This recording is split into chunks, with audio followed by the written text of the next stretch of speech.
You're live.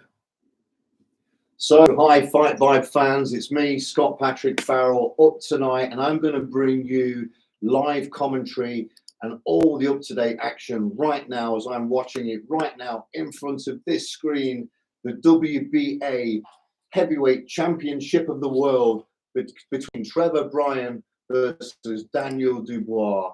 So the show's just starting over in sunny Miami down there in Florida. Absolutely, everyone's looking colourful and beautiful. So I'm probably going to be able to bring you the whole show. So I think we've got online nice and early. Don't forget to comment below.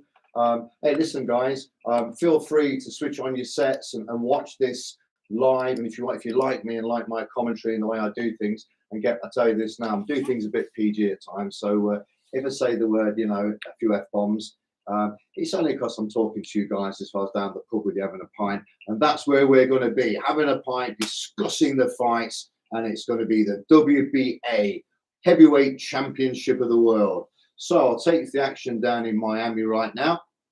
And it's not a fantastic, people there at the moment. I don't know whether the COVID has still got something to do that as we go through these prelims. I think that's what it is, because the crowd there, I tell you now, you don't want to be going there just yet because there's absolutely nobody there. There's a lot more people here and it's a lot more busier. So let's keep moving. So the ring announcer's in the ring and he's going to bring out the fighters. So let's see what we've got. By the way, this is promoted by Don King Promotions, Fight for Freedom and Peace. Oh, very nice. Freedom and peace. I'm all for freedom and peace. Don't know about you. Definitely for freedom and peace. But, on these prelims, what they like, the undercards, as we're saying, boxing, basically, the crowd, the boxing crowd, they don't come till later. So if I've got nobody online right now, then I'll come back later. That's not a problem. But look, as I'm saying, whether you're driving in your car, don't watch the screen, switch that off, put me on, listen to me, and I'll talk you through the fights. Or, better than that, if you don't want to go and pay pay-per-view, just watch Fight Vibe live. We're free. It's me, and I'm watching it for you. I brought this for you so that you don't have to. How good is that? Aren't we great at Fight Vibe? And now I'm going to bring you a load of on-spot, blow by blow, boom action. I'm telling you, I'm going to bring it. Because when I bring it, I don't fuck about. You know what I mean? I bring all the action, everything, every clean blow. So the ring announcer's going on and on a bit. They're probably trying to sell a few more tickets, is Don King at the moment. But anyway, let's see what we've got, and I'll bring you the action. Well, it's not how you would put this. It's not MGM or one of the big ones. Anyway, we've got Anthony Lenk. Can't quite see his record there, but he's made his way to the ring. And Team Lenk looks a big lad. It almost looks like it'd probably be in the kind of cruiserweight or light heavyweight division. I've not got the full fight card in front of me. We came to give you just the Dubois versus Bryant fight. It looks like now you've got me all night bloody long, giving you every fight. But anyway, at least I'll warm up. I hope I've still got a voice left by the time we get to Bryant versus Dubois. But let's see. I know my eyes are not too good, but you know what? Technical people, could you get me the card for the whole fight, and so I can call it, give me the stats and everything, so I can give the viewers everything that's happening now. As Ian Green enters, and it's again, I couldn't really see his record there, so I apologise about that. But again, looks like the first night of the evening. I should imagine it's either a 4 or 6 rounder. We will know in a second when the officials, the ring announcer, and the TV there gives me what's happening. But my technical team, they're so much better. They're going to give me fight records, stats, divisions, who they are, bum, bum, bum, bum, easy work. And all that was really. Oh, what do we care about? I want to know how many fights they won, how many they lost, are they any good?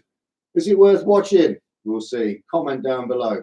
By the way, if you like Fight Vibe and what we're doing with all this, we're trying to help you guys so we can educate you in boxing for new boxing fans, and for all you guys that have been around in boxing for many, many years, your job is to educate me by commenting below. That's the whole point. And then we get into discussion and we'll go for it. So I'm going to bring you this first fight. undercard fight. You know, it looks like there is a few people starting to come into the stadium there in Miami. Both fighters are getting ready. They look fit. They look strong, and so they should be. Look like they've come to fight, these two. So we will see as the referee brings them to give them their final instructions in the center of the ring. Lovely casino that is down in Miami. Looks absolutely beautiful. There's some money fluttered around there, I guess, later, right? Anyway, so they've had their final instructions on this first fight of the evening. It's always good for these lads to get a good break on a decent undercard. I know the the Bryant versus Dubois WBA title fight isn't something like the whole world is shouting about. But you know what? Fuck it. We're going to bring it to you. We're going to bring it to you free. And I'm going to bring it to you blow by blow. Let's just see how it goes, eh? You and me, whatever. Right, anyway, so round one. And it looks to me like we're in the cruiserweight division, so I'm taking a stab at it. But I'm going to find out in a minute. Someone in my technical team is going, Scott, the first fight tonight is this division.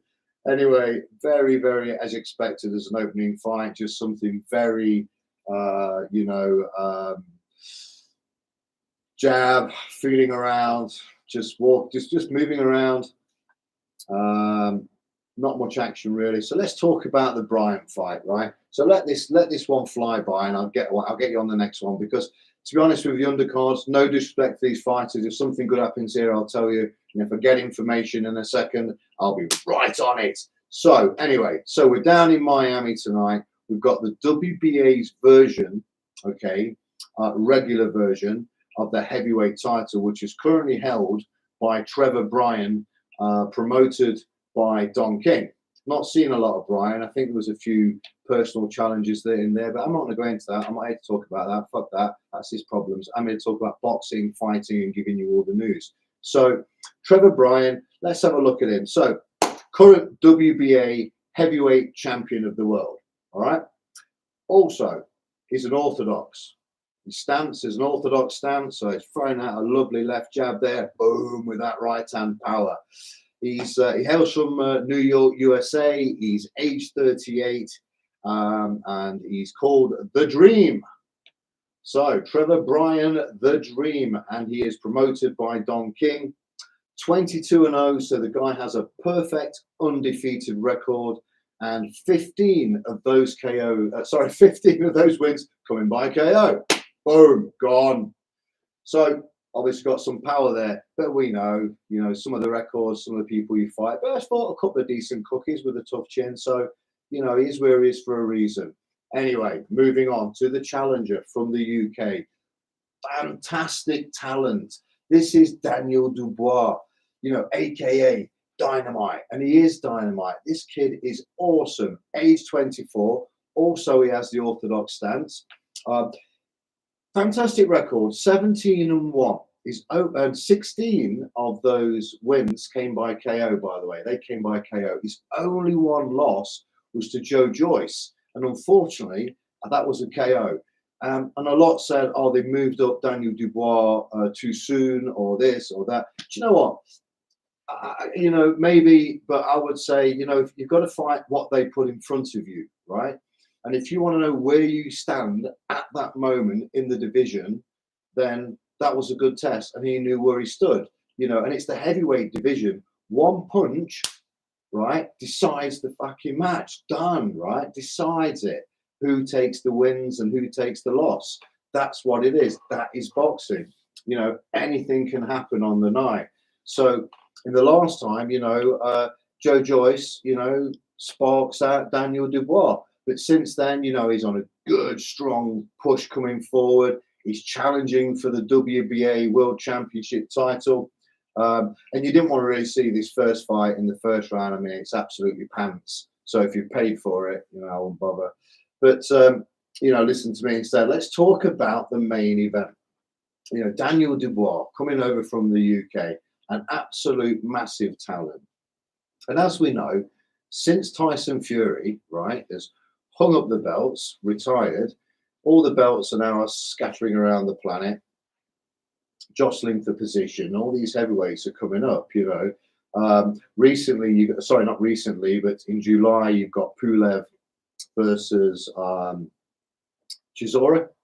Okay, you've now got Daniel Dubois versus Trevor Bryan, you know, and the matches are starting to happen. So I would say that I would see Wilder as world champion very soon. I think we might have a few surprises in the division. I really think we're going to have a few surprises in the heavyweight division that come up. So we'll see. But yeah, I'm going to get. I'm going to be able to give you tonight. If you're just joining us, please comment below on what you want to see, because I can't show you what I can see, because then, you know, it would throw all this out the window. But if you like what I've got to say, you can keep me on, right? We can watch it together, whatever. Let's just do something. But this is boxing. This is Don King Promotions that's on right now. And I'm waiting to see Daniel Dubois challenge for the WBA World Heavyweight Championship, or their version of the World Heavyweight Championship. As you know, there are 4 organizations in boxing. You've got the WBC, WBO, WBA, and the IBF. And then you've got the IBO that they don't really always say is a main one, but it's done a lot of work. You know, there's some great IBO champions, including Pacquiao, Tyson, and many more. And I'm sure there's many more to come. So I always like to include everybody. You know, they've got a belt, they've earned it, right? So let's include them. And it's done a great job. They've done a great job. And these belts now, you know, they're up for grabs, you know, so this heavyweight division could come quite exciting again. But I think, to be honest with you, and I hope that Tyson Fury decides at some point to go, do you know what? Fuck it, I'm going back again, sort out all these dossers. You know what I mean? Because he can whenever he wants to, because that's just how good he is. Don't you think so? Anyway, we're still in this like first fight on the undercard, and it's well, it's like not the first fight on the undercard. Actually, it looks like the first TV opener, which is a 10-rounder. We're in round 2 with Lenk versus the other guy. Because I don't go the information, no idea. Didn't come here to watch that, but still waiting. Someone's going to pass it to me. I know they are in a minute, but if they don't, they lose their job. I'll tell you that. No, they don't. But anyway, let's find out who they are, and I can give you those blow-by-blow action. But that means we're getting closer, probably, to now the main event of the evening. So if you're just joining us, it's for the WBA Heavyweight Championship of the World, with Daniel Dubois versus Trevor Bryan, who is undefeated, 22-0 with 15 KOs, versus Daniel Dubois, 17-1 with only 1 loss by the way of KO, but has 16 of those wins he's won by KO. So, you know, he's had more KOs than ratio in his fights than Trevor Bryan. So, you know, there's a lot to see here. Only me to see, actually, but there's a lot to know here, should I say. And I'm going to tell you everything that I know and everything that I see in front of me. I'm just waiting now. If you're joining us also, we've come on live a bit early. So we were going to just bring you the Daniel Dubois fight versus Trevor Bryan. But unfortunately now I've got another fight here.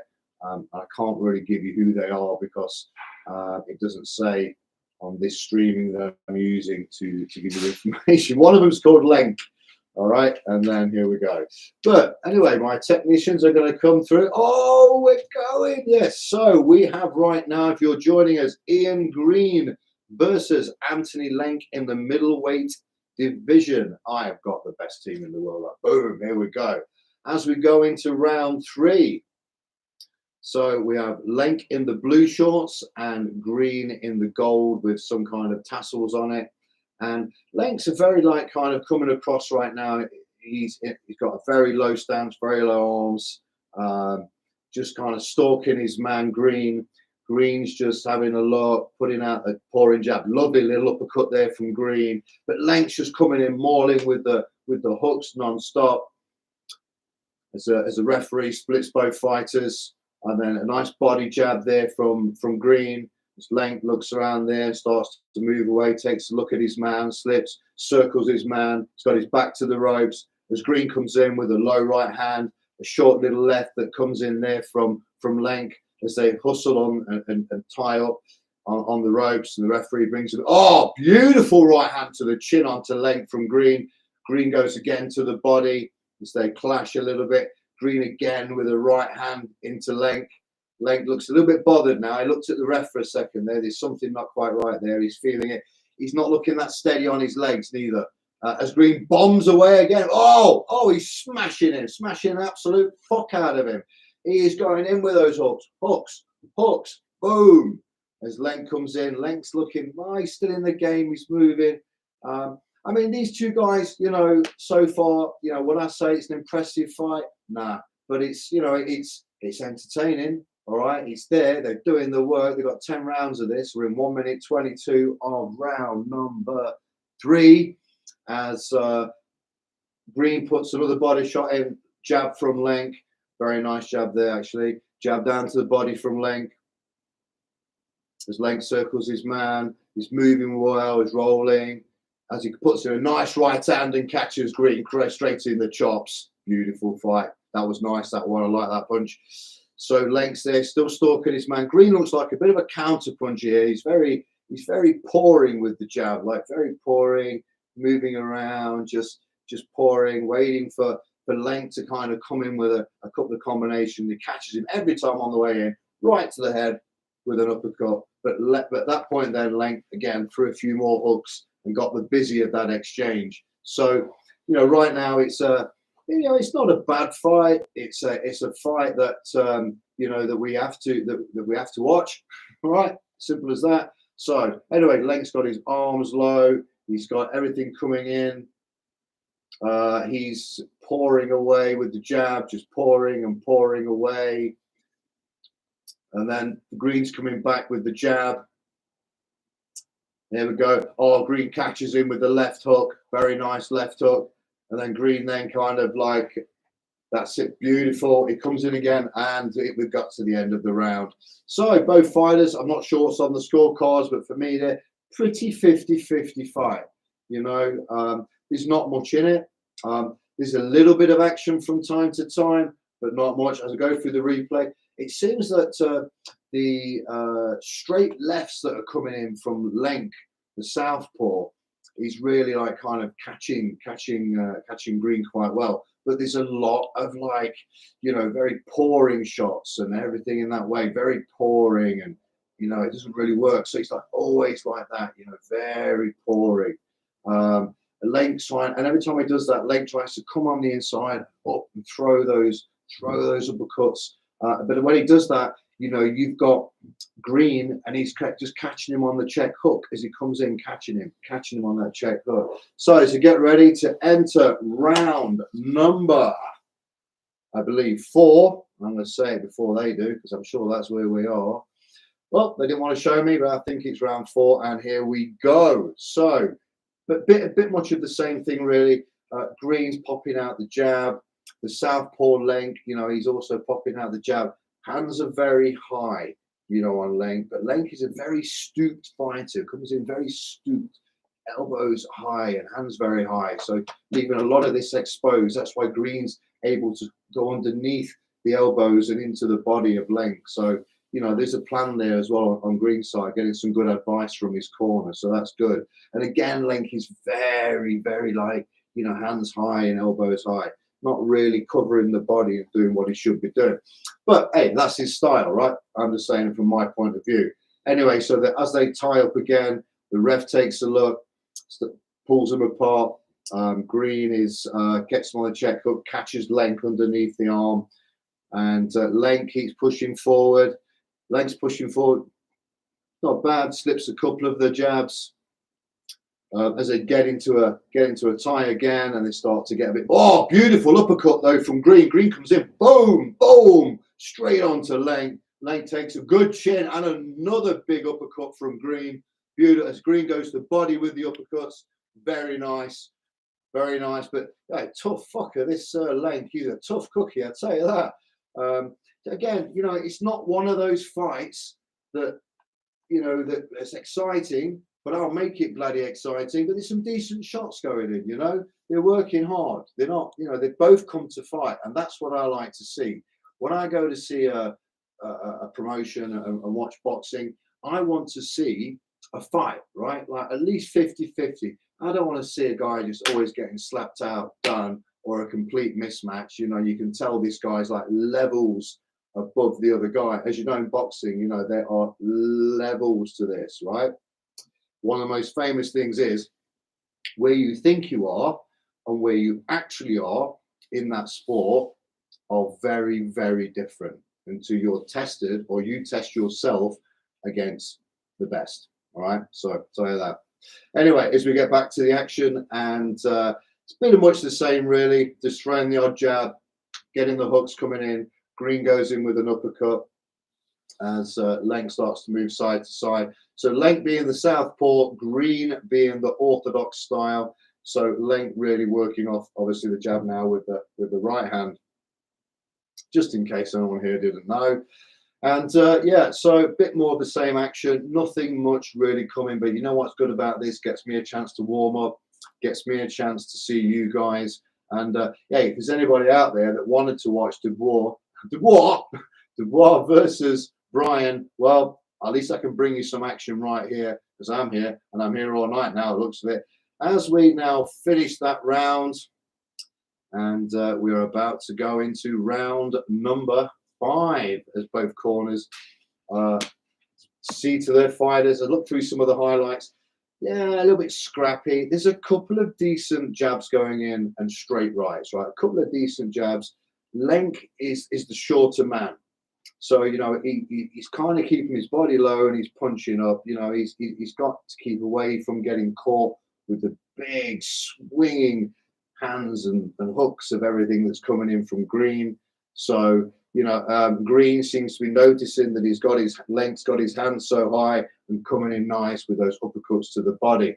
So, but again, there's not much in this fight at all. You know, I would say there's not much in the fight. And also, I'm going to pass a message here. Okay, we're looking good. Oh, so this is actually for the vacant World Boxing Association Continental title and the America's middleweight title. So pretty much a lot on the line here then, viewers, isn't it? So it's a decent fight after all. Well, decent title on the line.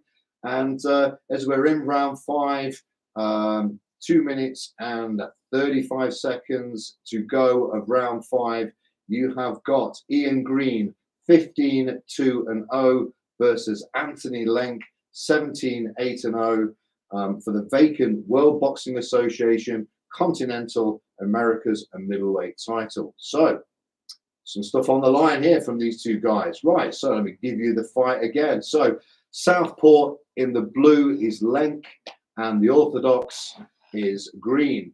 Now, so what's going off now? So what we've got now is we've got Green again, catching him on that check hook, good uppercut, very nice style. Lenk is again, now he's changed it a little bit. He's more bringing his shoulder in, but Green is still popping out that jab very nicely. He's moving nice. Lenk's taking a step to the side. He's circling his man as he should.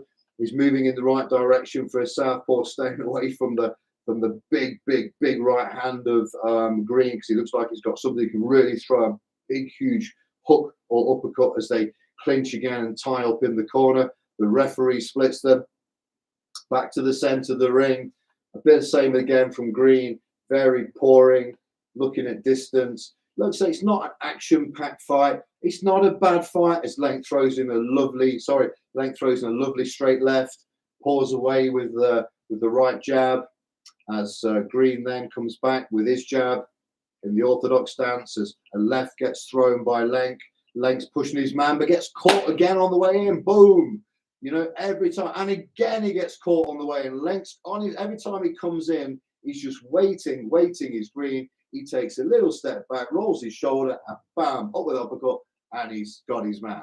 So, you know, he's got to be very careful here, his Lenk. Lenk's trying now to move his head a bit more. He's brought his hands a bit closer. He knows the danger. But again, Green shoots for the uppercut. A bit of the same. Uppercuts coming through now, back from Lenk. Lenk comes back with a left on the hook.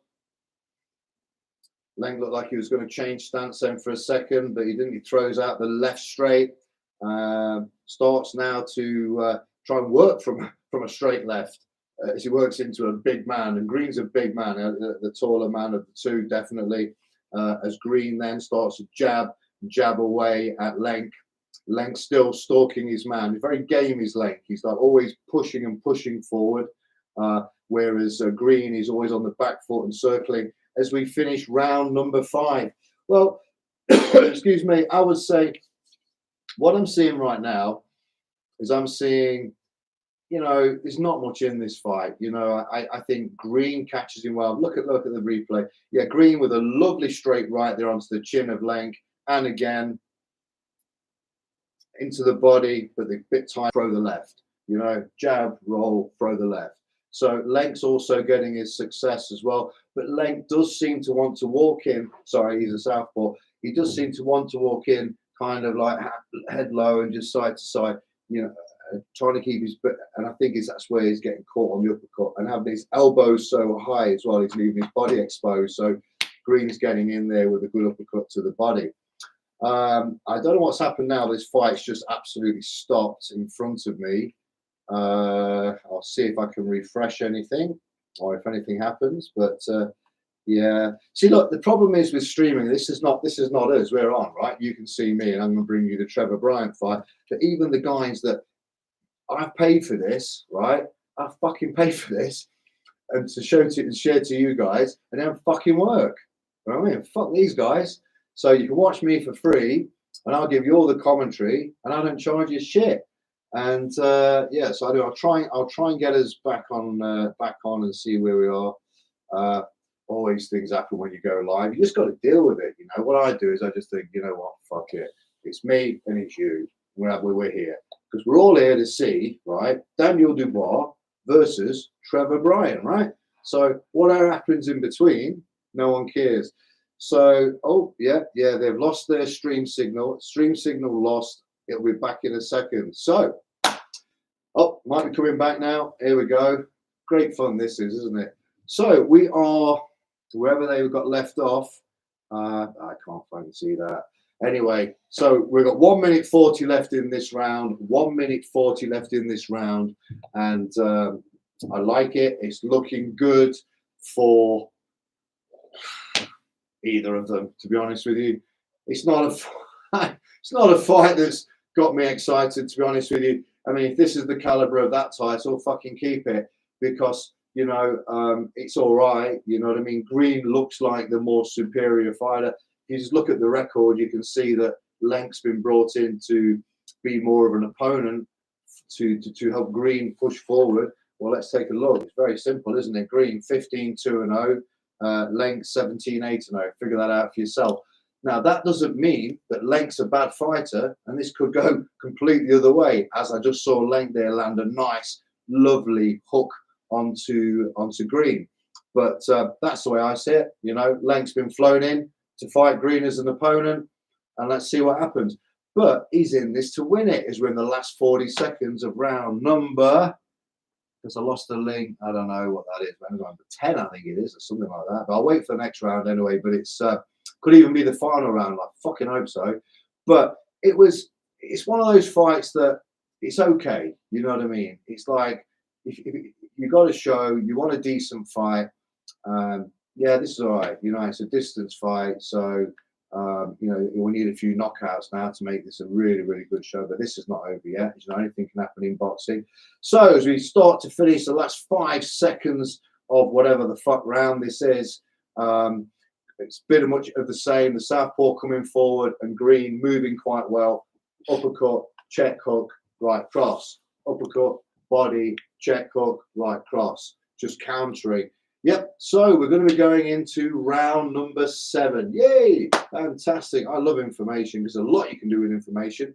Looking at the highlights, again, Lenk is coming forward. Green slips under, moves around, circles his man. He's actually not a bad counter puncher, is Green. I'd just like to see a little bit more action from him. You know, he kind of paws his man away with the hand, you know, throws in the uppercut to the body, plays it very safe. I really like to see him put something together, you know, and that would be nice. Boom, boom, be lovely. I love it. Hey, might get back in there myself. I'll do a little bit, you know. Right, so as we now go into round number 7 for the vacant World Boxing Association Continental America's middleweight title, with Ian Green versus Anthony Lenk. Anthony Lenk is in the blue shorts and Ian Green in the gold trunks.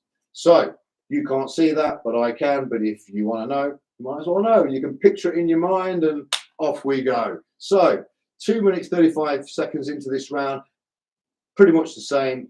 Lenk, the southpaw, just moving around, circling his man, trying to come on the inside. And again, Green just misses there with an uppercut. Just waiting and waiting for Lenk just to make those hooks, coming in forward, and he just shoots that uppercut. That's his whole game plan, as I can see here. Again, pouring out the jab is Green. Again, Green just keeping the shoulder nice and tight, chin down, pouring out the jab. Very, very nice. Just letting my technical people know that's just the boxing stance, Thomas. So don't worry about that. I'm showing the viewers exactly how that looks. So that's how he's got to get deep into that position. Oh, as Green puts up a beautiful uppercut, boom, into the chin of Lenk. But Lenk, he's got some granite in there, you know. He built well where he's from. I don't know where he's from, but he is built absolutely amazing. Oh, absolutely superb. You know what I love about this? I'm watching the fights, I'm watching me, and I'm watching you watching me. Freaky. As we go into the last 1 minute 30 seconds of round number 7, Lenk is coming forward again. He's coming forward, pushing a little bit. Sorry, he's a southpaw, so he's coming forward with the right. He's trying to throw those hooks. But, you know, Green just keeps him at bay with the jab, and if he gets too close, he throws in that lovely uppercut and neutralizes anything that Lenk is trying to put an attack on Green. As we go into the final minute of the round number 7, and Lenk comes in with a jab, straight right back from Green. Green again is just pouring him away with the left jab, but throwing in a lovely right as he gets the opportunity, or the right uppercut. Lenk is still pushing forward, gets caught there with the uppercut as he comes in again. Get tied up now. Referee's got to split them now to kind of pull them away.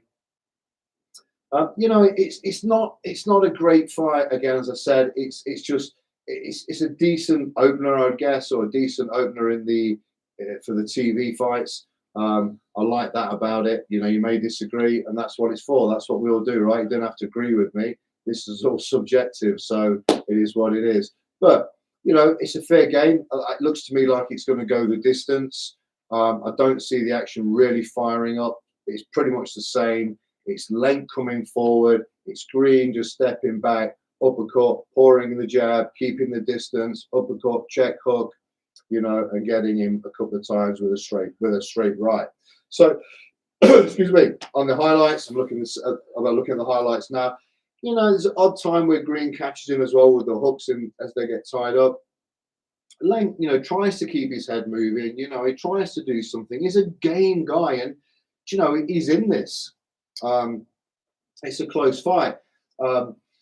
Green's getting a better of him, I would say. You know, in the exchanges, but not all the time.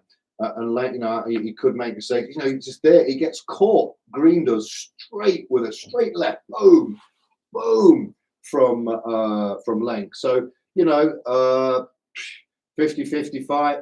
Let's see where we go as we go into the next round, round number 8. So we're in round number 8, and the bell has gone, and both fighters are out. And here we go. So let's see the action. So we have, same again, the southpaw jabbing over at Green, the orthodox. Nice little straight right from Green, which is quite nice there. I like that. I like the way that he throws that right. Again, he throws a nice kind of, it's like an uppercut hook. He kind of comes up, boom, and round onto Lenk. Lenk comes forward, the southpaw with the jab. Green pulls him off, which is quite nice. He's got a nice distance about him, has Green. He can really, like, you know, he's not bad at judging distance. And if he gets it right soon, that uppercut, I am sure that uppercut is just going to land so sweet onto Lenk that it could put him on the floor. But Lenk is coming back now as he enters into the clinch. And, excuse me, Lenk does look pretty lively. Nice bit of green tea, very healthy. You should drink it at night. Right, so back on the ropes is Green. Green's not bad. He rolls his shoulder well. He covers well. You know, he's not a bad. What is he now? He's a middleweight, isn't he? He's not a bad middleweight. You know, he'll cause somebody some problems. You know, he's there to take something, but he's getting caught by the southpaw straight left so many times. So boom, boom. You know, it's like head movement in this fight, really, apart from Lenk does it a little bit, is non-existent. It's just on the pouring jab, throwing a straight right. The southpaw's not really, well, he actually is trying to jab in quite a bit, and he's throwing the hooks, and trying to get in. Lenk's a very game as he catches Green again with a straight left. You know, I think, you know, this fight is very, very close. For the Americas middleweight and WBA continental title in the middleweight division. If you're just joining us, we're in round number 8 of 10, and it is Anthony Lenk versus Ian Green for the WBA continental middleweight title and Americas. Right. So, beautiful left hand from Lenk straight onto Green. As then Green holds on to Lenk. I think this round is definitely going to Lenk. Lenk is looking the sprightlier guy now. I mean, he's weathered everything that Green's counted on him. I said he had a chin like granite, right? I said he had a good chin. And now he looks to me like he's getting the better and getting on. He is. And he's bobbing and weaving on the inside of Green and getting closer, getting on target, getting the shots. You know, as we always say, don't forget to watch our show, Every Clean Shot on Fight Reviews. Make sure as well, if you're here, make sure you like, subscribe, tell everybody about us. It's a new way of doing things. What we're trying to do is bring you live action without you paying a penny, having some entertainment. You know what? You can even put your TV on right now, watch this fight as this fight ends in round number 8 and switch it on for my commentary and chit chat. And so we can go through some stuff together. And feel free to comment because the Fight Vibe team will be online and they'll comment back to you. Right, so we're going to go into round number 9 shortly of a 10-round championship fight in the middleweight division for the Continental and America's middleweight title between Anthony Lenk and Ian Green of the USA. Anyway, so round number 9. And again, pretty much I'm showing the highlights now. The highlights are coming through. It's been pretty much the same all the way through, but I just saw the last round Lenk did really, really well. He's really started to get hold of Green, and Green was really starting to kind of, you know, feel the pressure of Lenk. He's coming forward all the time, and he just, he's looking the part now. Anyway, as we go into round number 9, and now you've got Green pushing forward. That's the first time really in the whole fight I've seen him push forward. He's pushing forward. He knows he's got to do something as he knocks Lenk on the back of the head.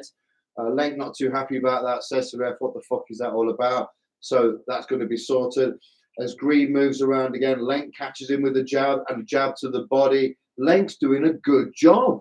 You know, Green is trying to cover, but Lenk is throwing the more punches and the more combinations as Green now starts to push onto Lenk, throwing in the uppercuts to the body as the referee then splits them from the corner. They take the center, and Green comes in with another uppercut to the body. Again, referee stopping the action for a second as Lenk starts to jab and jab to the body. Bobs and weaves out the way there of Green. Lenk's got his back to the ropes, but you know, he's looking the sprightly of the two as we're going to the final 2 minutes of round number 9 as Green misses with a left hook there.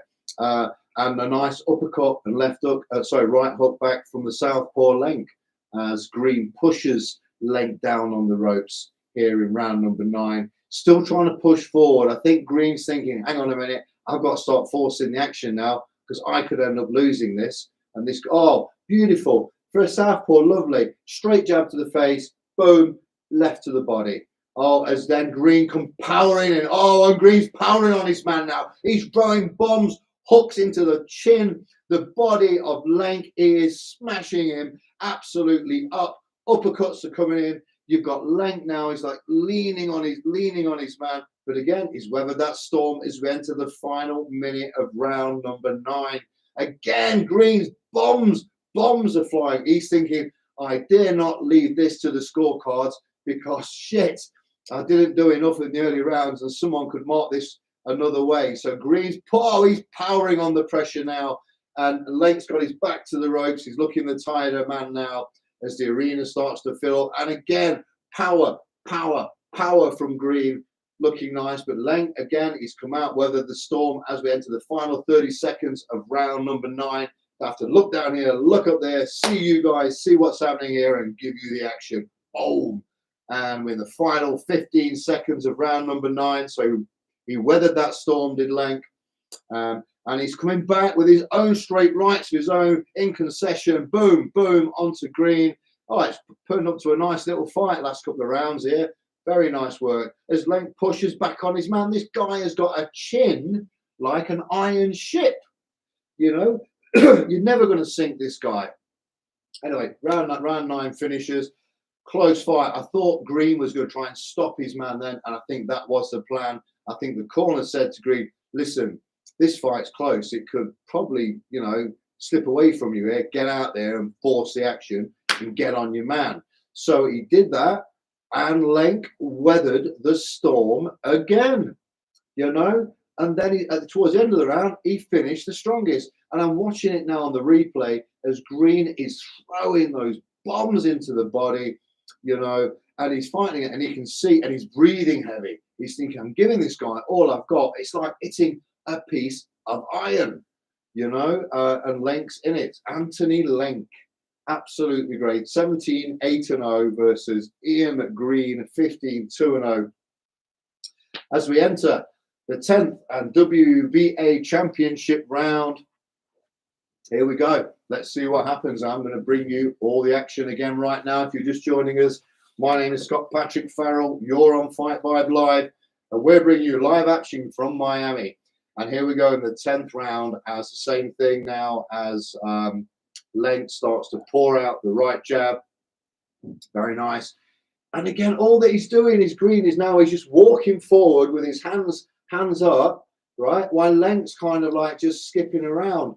And he's got to get in there. If he wants this, he's got to get in there, and he's got to get his man out of there.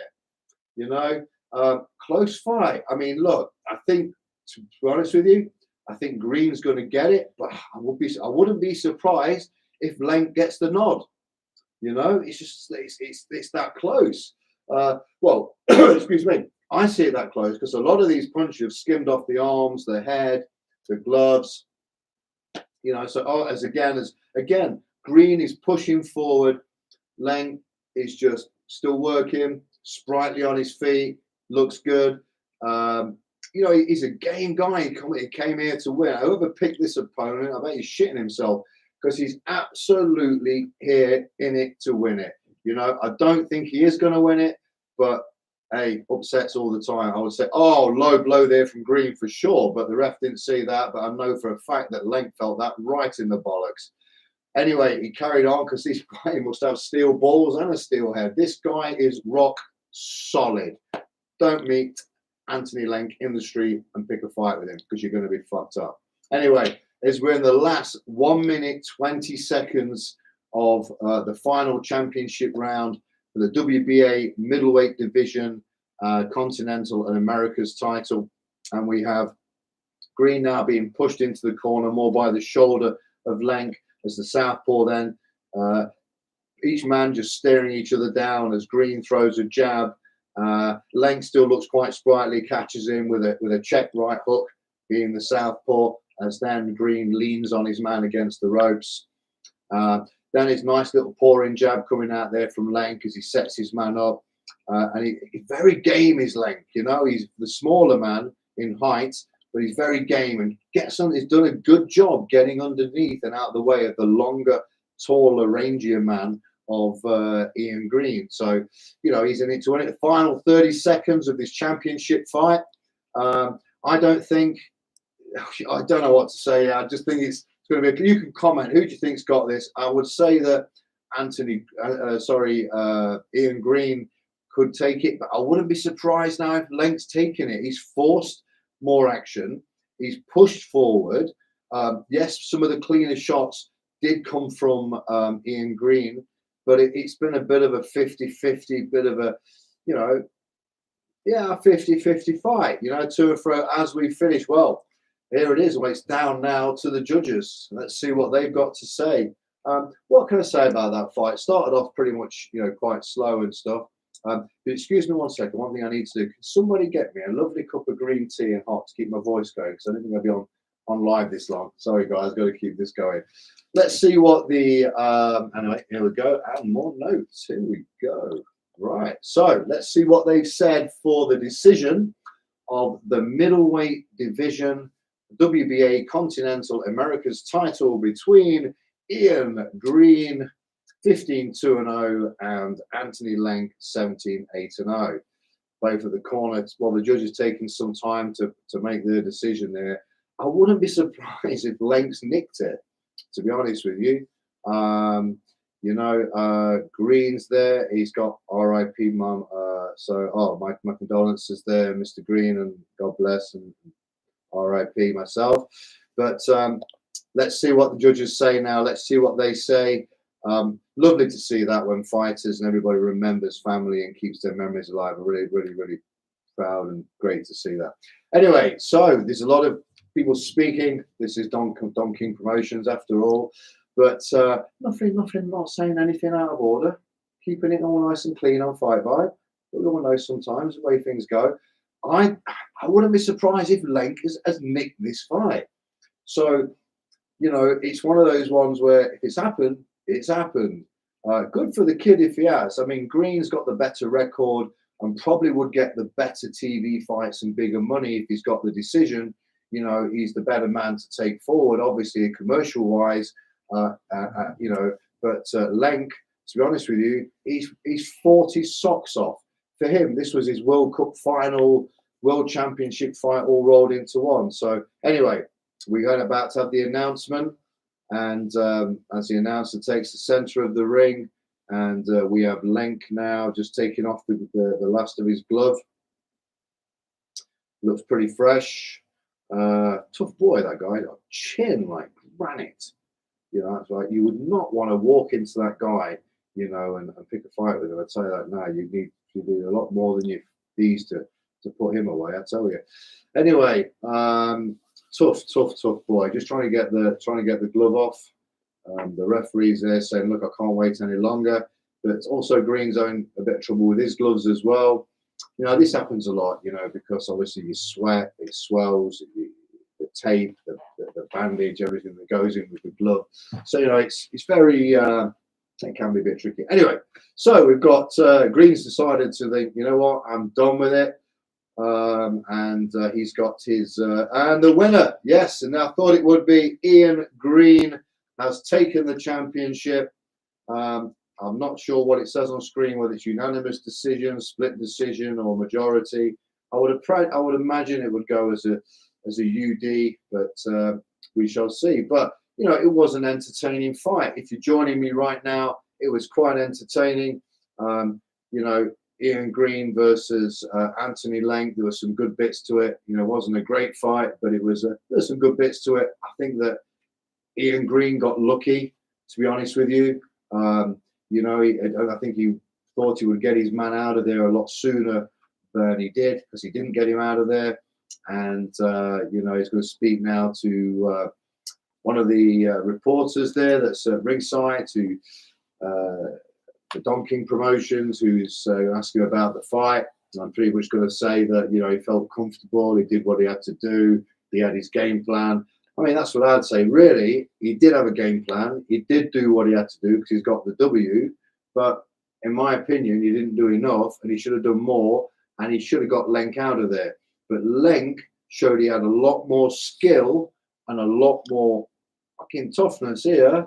than I think Green really thought about, or even he underestimated him. All right, he underestimated Lang. Anyway, Green's walked out with a W. He's the champ. He moves on to better things. Who knows what's next for Lang?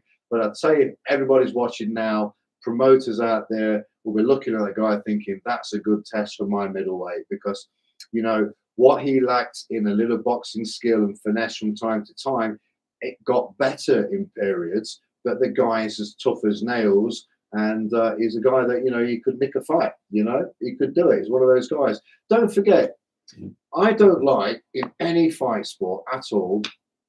This is why I like, you know, bare knuckle boxing as well, and MMA and all combat sports as well as boxing. But, you know, it's one of those things where, you know, you get a sport where you've got an opponent who's got like 10 wins, 8 losses, right? And automatically everyone's going to say, oh, he must be crap. But that's not the truth, is it? You know what I mean? Pacquiao's had plenty of losses, and he's the only 8-division world champion. You know, losses don't mean you're a bad fighter. Losses are a learning curve. How you come back from those losses, you may not come back after your first 2, 3, 4 losses. Then you might start coming back, right? Then you might turn into a different fighter. Something was missing there, and now it's not. So, you know, there's nothing you can do about that. It is what it is, right? So anyway, that's what it is. All right. If you're losing, if you've got a record where you've lost a lot of fights, then doesn't matter. You still win them, because when you turn up as the opponent, you've got a chance to win again, haven't you? That's the whole fucking point. Don't write somebody off just because they've lost. The perfect record, guys, what they do, it's great to advertise and get for TV, you know, 50-0, 40-0, 120-0. But when you look down, if you go to BoxRec or one of the kind of, or just go through the record, you'll see that, you know, 40% of those guys they fought, the levels were completely different, and it was like an 80% chance of winning. You know, as you get higher, you want those percentages to come down a lot more until you get to the big championship fights, where you want it, you know, pretty much even, you know, like this could go either way. It's the best style that's going to take this fight. So that's where we are. Anyway, we've just watched it in Green. I'm going to grab my tea from my crew. Lovely, I needed a cup of tea. What's your comments on that fight? Did anybody actually see me, and did anybody actually see that fight? Let me know in your comments down below. We're all here to watch, and I'm going to report on the Daniel Dubois versus Trevor Bryan WBA Heavyweight World Championship tonight, live in Miami, as Trevor Bryan, 32 years old, 22-0, undefeated with 15 KOs, takes on Daniel Dubois from the UK, who is 17-1 with only 1 loss. And for the WBA's version of the heavyweight championship of the world. It's going to be a great night. Well, I'll give you great commentary, and I'll tell you all the action. Like I said, you know, guys, girls, ladies, gentlemen, if you're watching the fight and you're enjoying my commentary and chat with me, please comment below. I'm always interested to hear about what you've got to say about boxing or about what's happening in the fight. You know, I'm staying up here for you guys, bringing you some news and some reviews. But it's great to commentate on the fight. I know it's unfortunate you've got to look at my ugly mug, but don't let that put you off, all right? You never know, it might become super famous one day if you're like me enough, and then you're all glad you were the first people there. But right now, all I want to get to is that big fight. I want to see what this fight's all about, because around the rest of the world, nobody really cared much about this fight, okay? Because after Tyson Fury had kind of retired, it was like, well, who cares? Well, I care. And I think there's a lot, millions and millions of you guys out there that also care. So let's see what we've got coming next. Well, okay, go through my notes. We have, my tea is all over it. So we have next, if I am right, is the welterweight division. I think is the correct one. Yep, we have the welterweight division next, and it will be for the NABA welterweight title. Treyshawn Wiggins versus Travis Castellon. And Treyshawn Wiggins is 13-5-3, and Travis Castellon 17-4-1 from the USA. Both from the USA. Again, another 10-round fight. It is a title for the NABA welter title there in America. So let's expect some good welterweight action shortly, and I will be bringing it to you. So we're going to have Treyshawn Wiggins versus Travis Castellon. If I'm pronouncing his name wrong, I do apologize. Let me know below. I'll get it right at some point. I owe you an apology. No offense, man. Anyway, both from the USA, 10-round fight for the NABA welterweight title of the USA. Hence why they're both from the USA. So if you're joining me live right now, then you join me because we are going to be covering the Dubois versus Trevor Bryan WBA World Championship fight live here on Fight Vibe, and we can't wait to bring that to you. Absolutely can't wait to bring that to you. So I'm just seeing on my screen now what's happening. I'm watching a lot of the highlights. Everything when it goes live. Now I'm live and I just keep talking, right? But I've run a lot of shows all around the world, and you've just got to roll with it. You know, people are passing your papers, they're talking in your ear, they need this, you need that, things go wrong in front of you, but you've got to keep your cool. You know, I would love to get this and throw it all and stuff like that, or turn it around and show the camera, but I'm not, because I'm a professional. All right, Scott Patrick Farrell, Fight Vibe. We're professionals. We bring you the truth, the facts, everything right here live to you.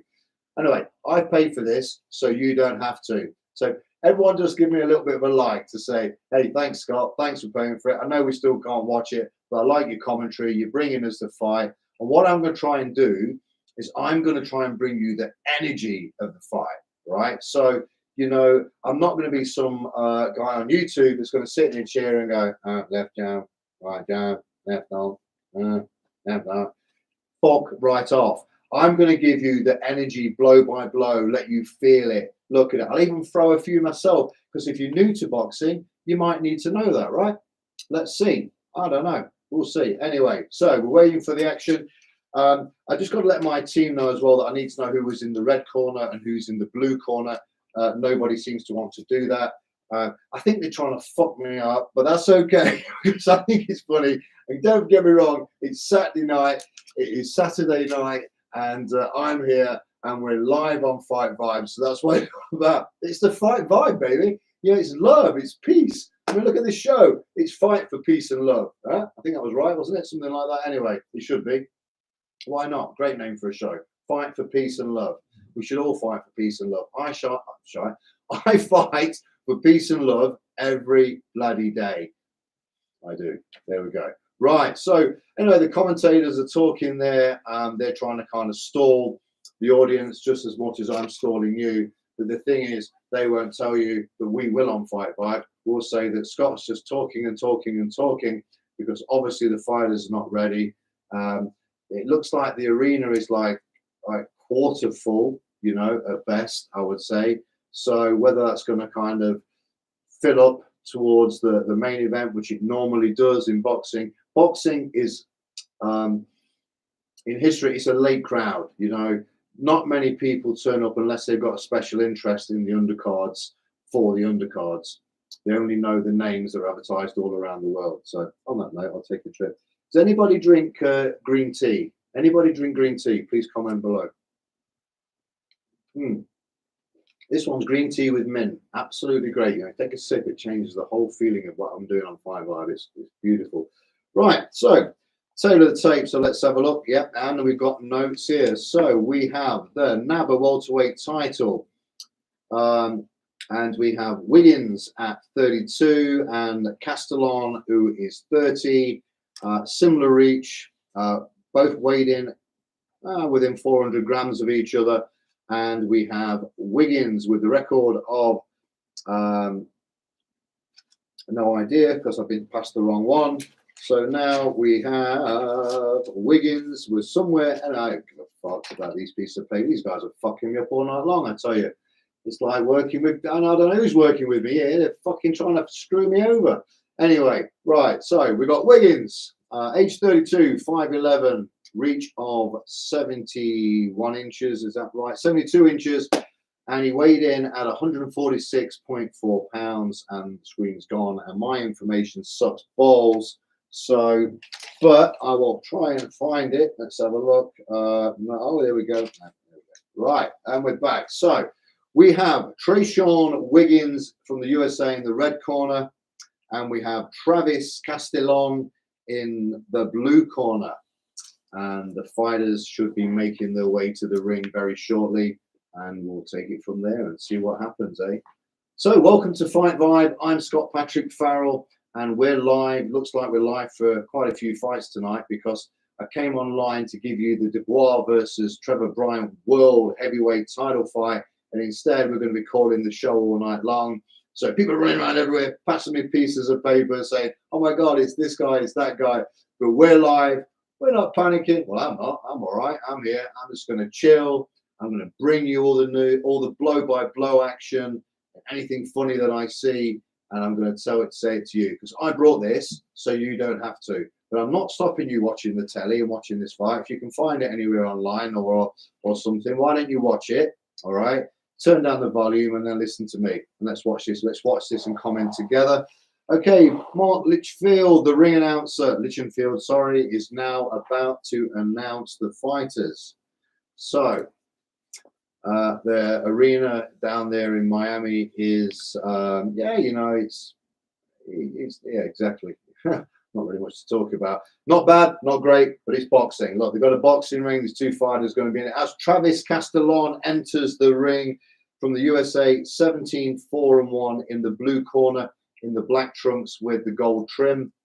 And yeah, he looks full of it, with a nice little beard there, a bit like myself. I shaved mine today, but yep, he's there. Travis Castellon for the welterweight 10 rounds NABA welterweight title against Treyshawn Wiggins. And Treyshawn Wiggins now making his way to the ring, 13-5-3, making his way to the red corner in the silver trunks with a dark, I think it's like a dark grey or dark silver trim. So anyway, so here we go. We're going to have some action here in the welterweight division, over 10 rounds.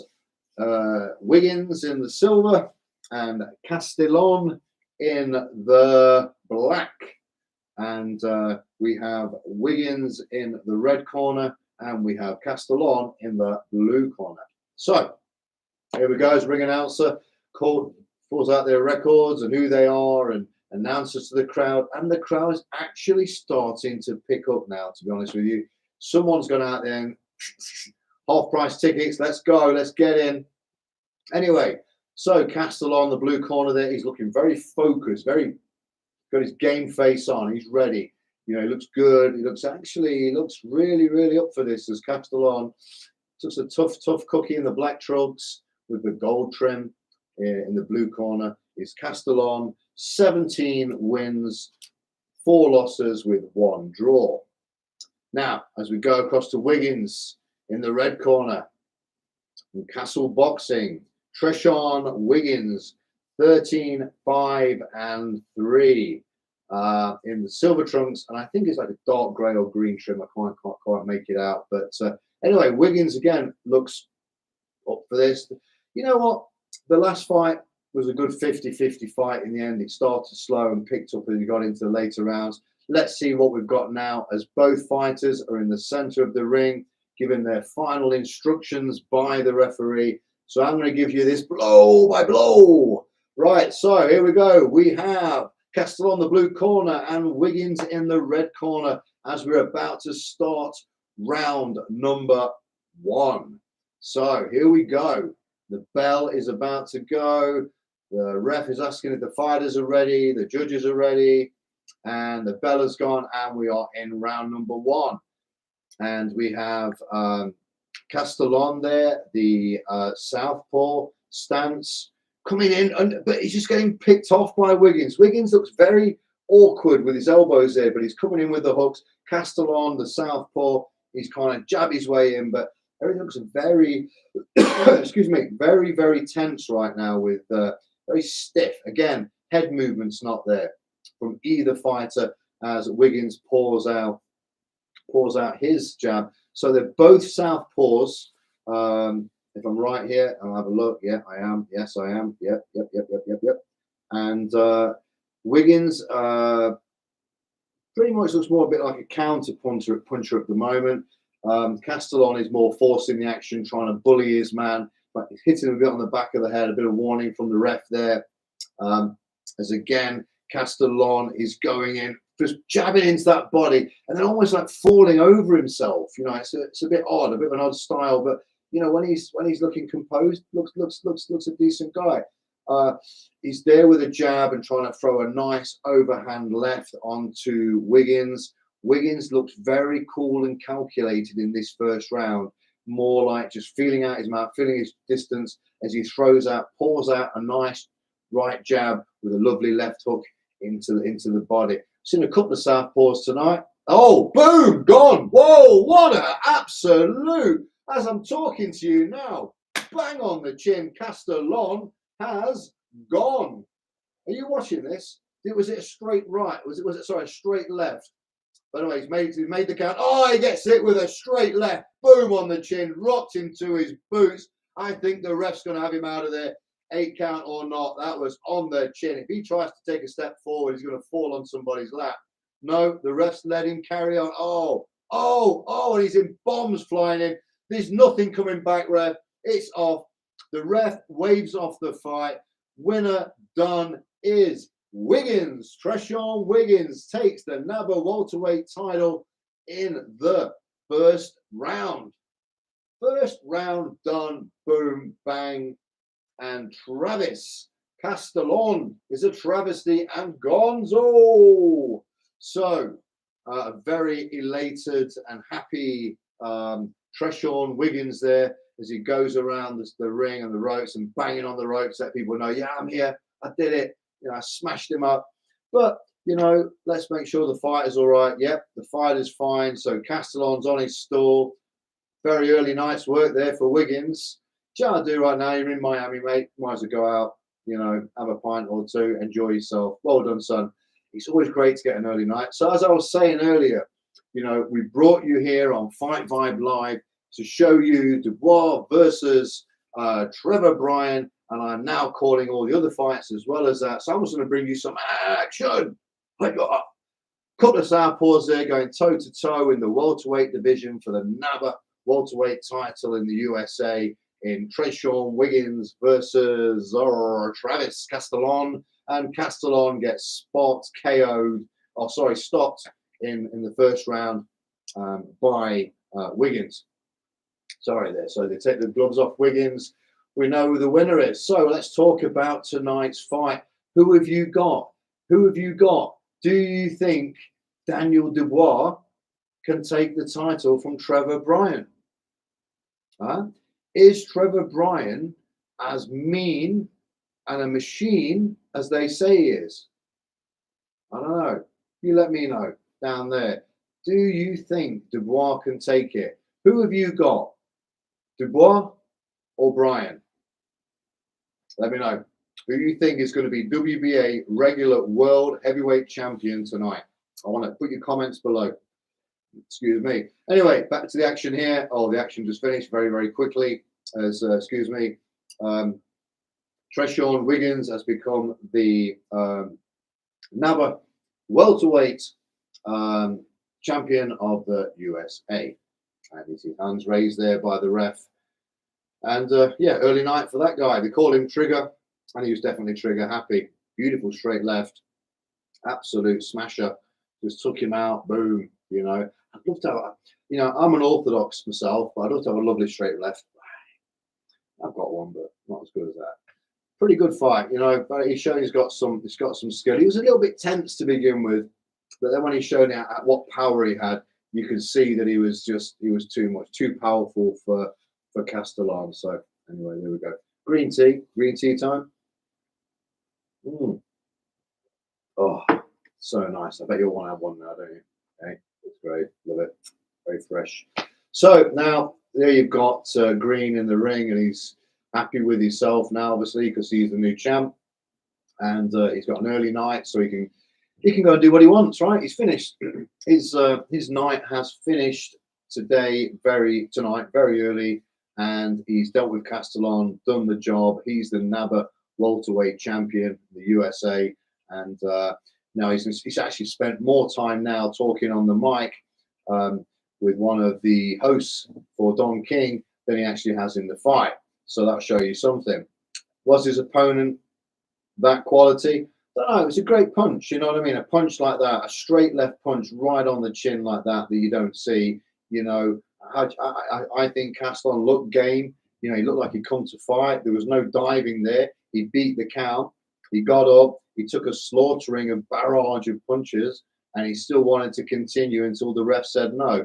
So in that case, no. I thought Castellon was trying his best, but he got caught. That's what it is. This is boxing. And anyway, if you're joining us live right now, and sorry to keep repeating this, and if anybody's been there forever, or if anybody's there at all, who knows? But if you are the Fight Vibe team, they're going to let you know, they'll comment with you, they'll chat with you, you know, and we can have some good conversations. But back to this right now. I think the reason why we've got a lot of commentary and in between fights and gaps, like that was a very, very early finish, right? Early stoppage, right? Probably they was estimating that fight was going to go like 5 or 6 rounds, maybe 7 rounds or whatever. Because, you know, that obviously then the next fight is getting ready to come into the ring, and it just throws the whole event run sheet out, you know. Wouldn't do for me because I'm an absolute expert. I don't get it wrong. You know, sometimes you just got to go with it, because when it's live, you can't like put it on pause, can you? And everybody pauses, because when you're live, you can't just press pause and the crowd and me and you and everybody watching like just goes, you know, you got to keep going and going. But I'll tell you the truth, right? So what they're called is fillers. So they're filling us now with shit, really. And I'm going to tell you the truth that that's what they're doing. So that's why I've paid for this, so that you don't have to, so that you can listen to me, and then I can like comment and give you and tell you what the action is. And I can't wait to see if Daniel Dubois can beat Trevor Bryan tonight. Now, remember in his last fight, Dubois was KO'd by Joe Joyce. And a lot of people were saying in the boxing world that, oh no, they stepped him up too early. Well, you know, you need to know where you are in the scale of things, right? There's levels to this game, as we all know. So, you know, if you want to be the best, you've got to beat the one who wants to beat the best, or you've got to beat the best to become the best. Simple as that. In your career path, yes, you are matched against opponents that are going to test your skills so you can keep developing your skills. But there will come a point where you've got to fight a man that's just as skillful, just as powerful, if not more than you. The camera moves slightly then, Thomas. I don't know if we are out of focus. No, I think we're okay. My eyes are going over there, but just making sure we're good.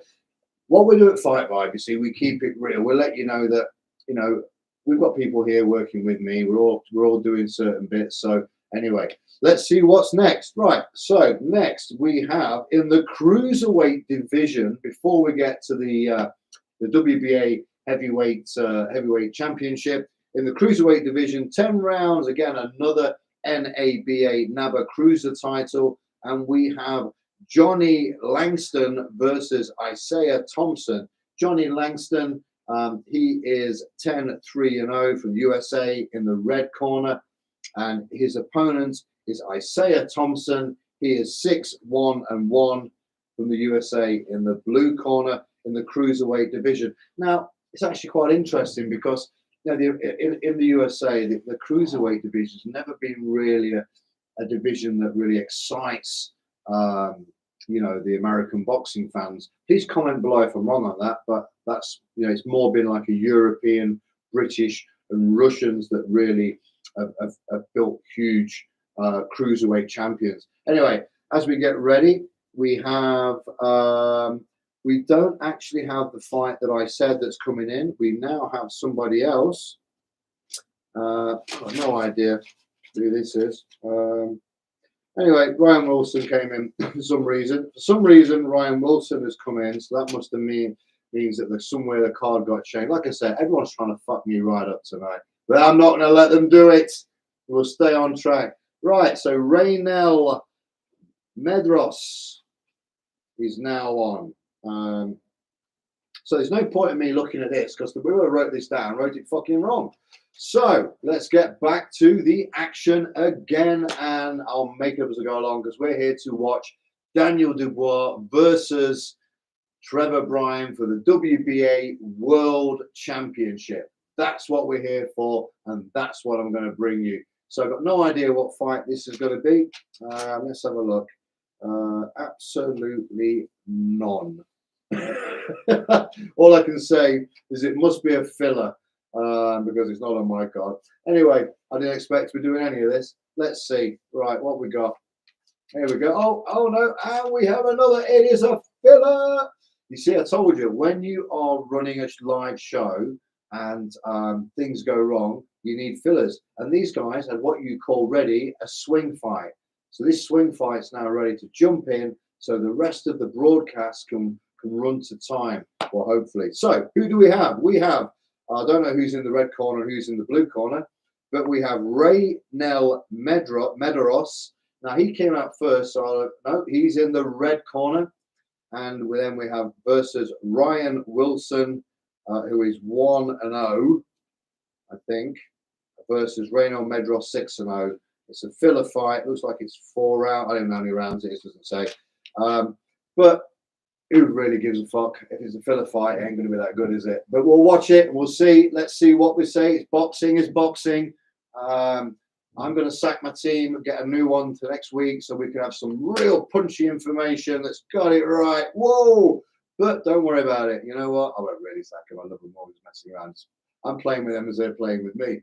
But what's actually quite funny is fillers, when they happen, it's because you've got to get your broadcast right. You know what I mean? Fights are like getting stopped early or going too long. Well, not really going too long. That can happen. When it goes too long, you know what happens then? Your satellite's turning around the world. Anyway, round one. And we have this filler fight in the, don't know what division, nobody knows.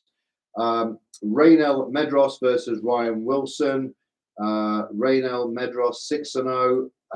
Ryan Wilson is 1-0, I think. I don't know. I can't read the writing. 1-0. Okay, let's go into the first round of 4. Yeah, it's a 4-round filler.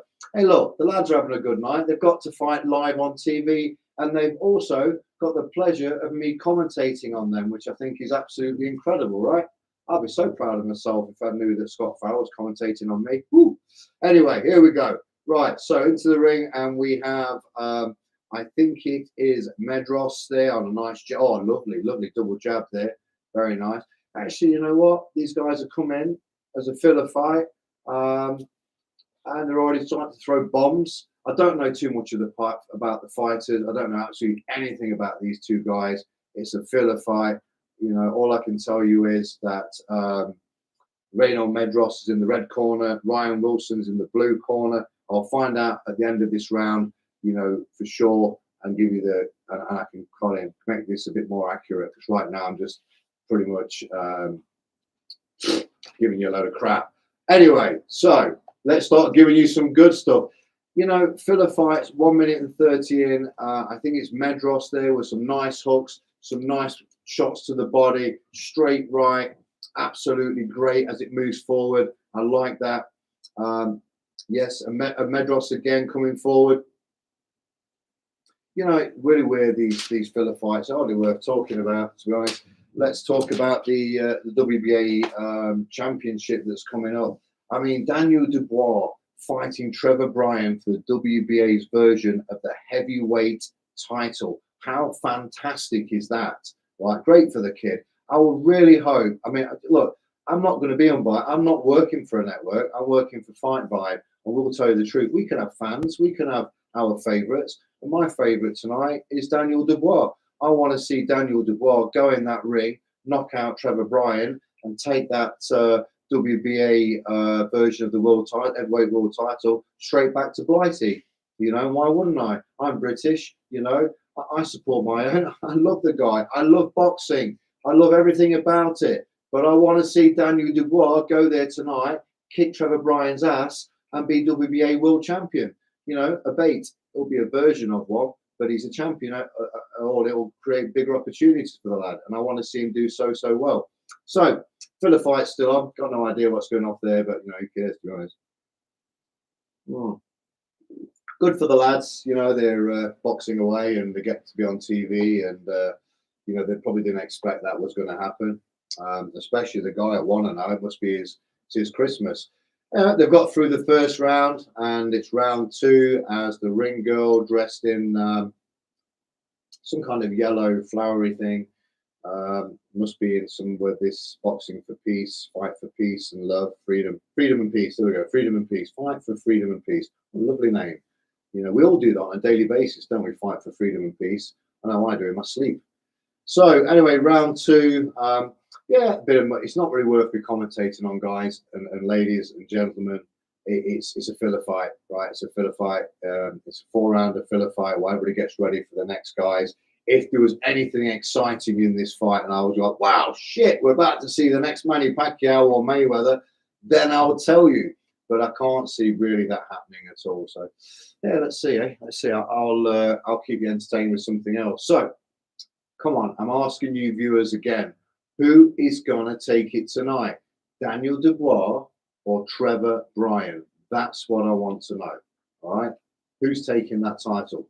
Well, we know Trevor Bryan's got it, but who's going to take it at the end of the night? Who's going to either still be champion, or is there going to be and the new? That's what I want to hear. I want to hear and the new would be perfect, because that means Daniel Dubois is taking it. Well, I'm looking at this fight. Yeah. There is a little bit of action in this kid, actually. He started to throw some bombs to the body. He's dropped his man. He's in the blue corner, and yeah, I can't really see his name, but I'll know at the end. And yeah, he's looking all right, looking pretty like he's going to take this fight for a nice filler fight that he walked into.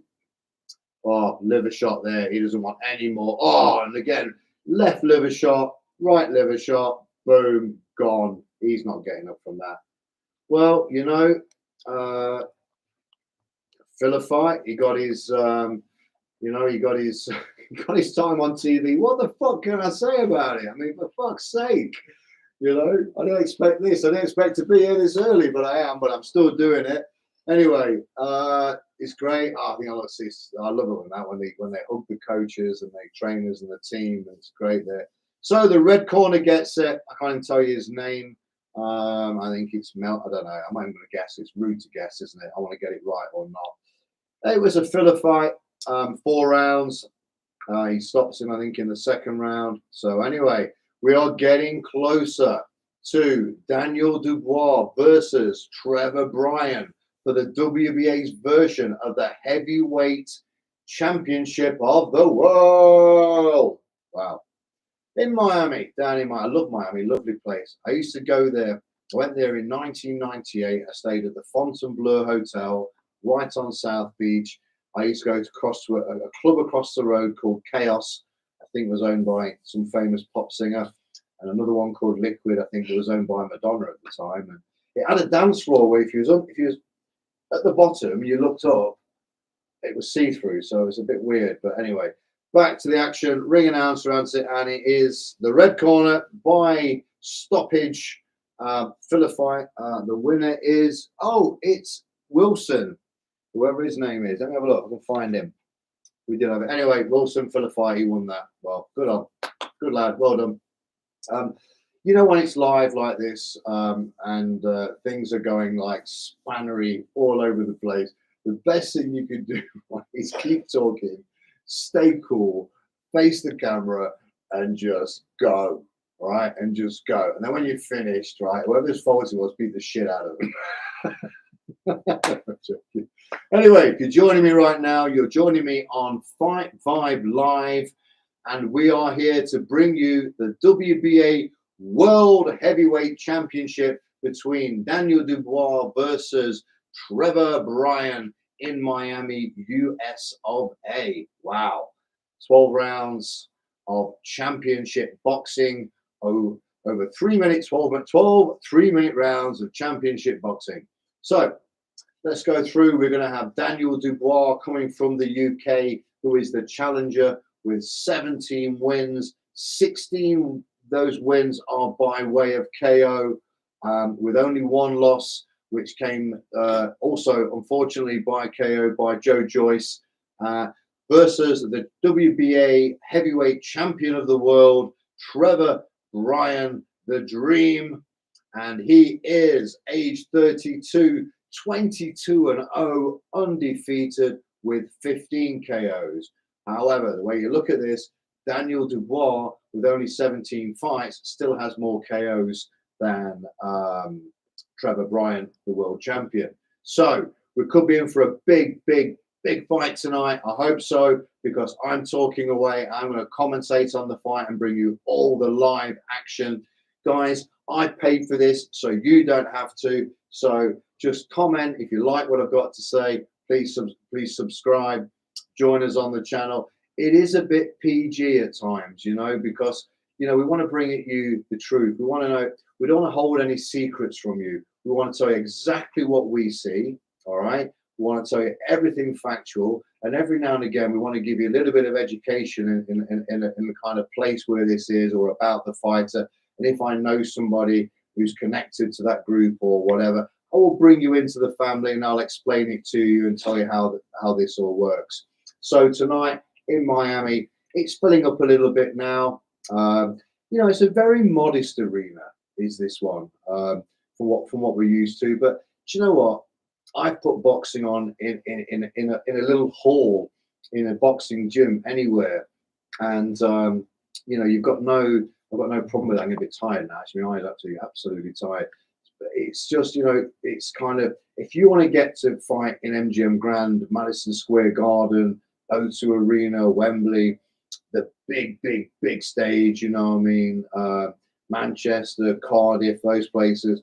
Before you get there, you're going to start there. You know what I mean? You're going to start in the backyard boxing. You know what I mean? You're going to start in the church halls, the boxing clubs, the working men's clubs, the nightclubs, the discos. And it gets bigger and bigger and bigger as you perform better.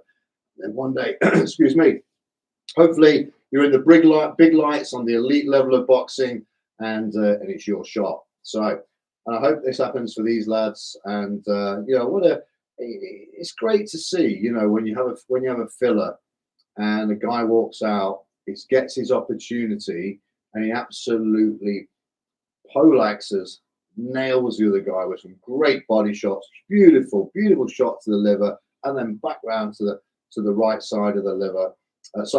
Into the liver and back round to the right side of the body.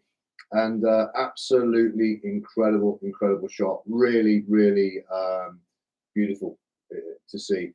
He got his moment. A filler fight probably wasn't going to be there. Probably wasn't going to get on TV. Was probably going to be used for something else. But he got his shot under the bright lights. He took advantage, and he did it. So yeah, kudos to him. Sorry, I don't know too much about it, but because it was a filler, I have not got the information. But my team scrambled so hard to try and pass it to me. But we got it. We got a bit of it right. Anyway, as we move closer to the WBA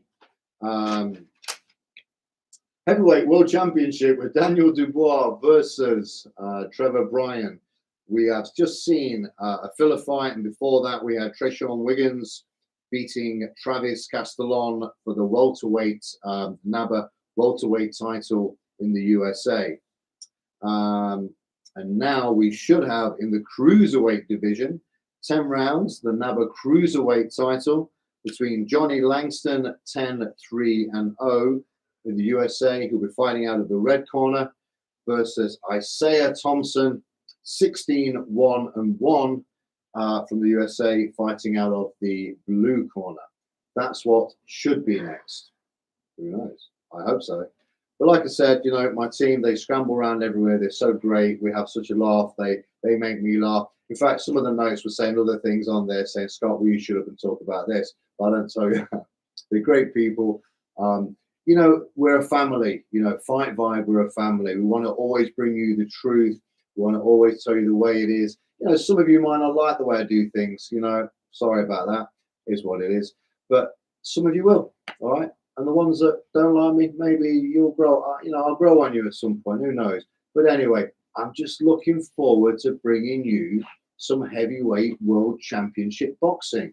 And if I can do that and give you great commentary on it, and we can have some fun with it as well, then why not? Let's do it, right? This is boxing. This is the sport we love. Now, we're showing now some of the highlights of the filler fight. So the filler fight, there was a filler fight, right? Ended up finishing early. So, you know, what they're going to do now is probably find another filler fight because the guys are still not ready. But no, they do it. You know, it is what it is. Live shows go this way. You don't always see it. You saw it on recently on Kambosos versus Haney. You know, there was quite a long pause before we did before the main event of Kambosos versus Haney. So there's quite a long bit of time, pause in time, and you know, broadcasters and because you know there's money put into this. People are on pay-per-view. There's times where you can't put the main event on before a certain time, or you're not hitting the prime time viewers that have paid to watch. So you have to have all these in account. So they've got to keep running fillers on TV. A filler fight, then back to commentary. So I'm just giving you the rundown. You know, I've done quite a few shows, and I've always been the guy like that writes out the run sheet from the main event backwards to the first event and do the timings. And actually, my wife used to help me a hell of a lot, and we used to put in like, you know, the minutes and the seconds of the broadcast. And if this happens and there was a knockout, what are we going to use for fillers? You know, what do we have? Oh, we have the highlights from the show we did last time, so we'll run those in between. We'd always record highlights of the round and then play and have those. So if we had to put like highlights, we'd put it through the EBS and play it so that the live stream keeps going and the content keeps pumping out to you, the viewers. So look, you know, it is something that I know about, that I'm very experienced in, and people who know me. Some people say that I'm a great producer, and some people, you know, just think that I'm not. But I poured in some big shows all over the world, and it's like me right now. I'm giving you some fillers because what am I going to talk about right now? Am I going to talk about a fight that I don't know anything about and then try and bumble through it? No, why would I do that? Let the other guys do that. They're getting paid to do it. I'm here for free for your love and for your loyalty, really. You know, if you want to like, subscribe, donate, whatever you want to do, I'll take it. Go and bring it. You know, what is it? Saturday night? Oof, they're getting enough. I might even pop out for a pint or two myself after this. I might need it, I tell you. Anyway, so looks like we are getting to the fight, and we are now going into the cruiserweight division. I hope. That's what I'm hoping.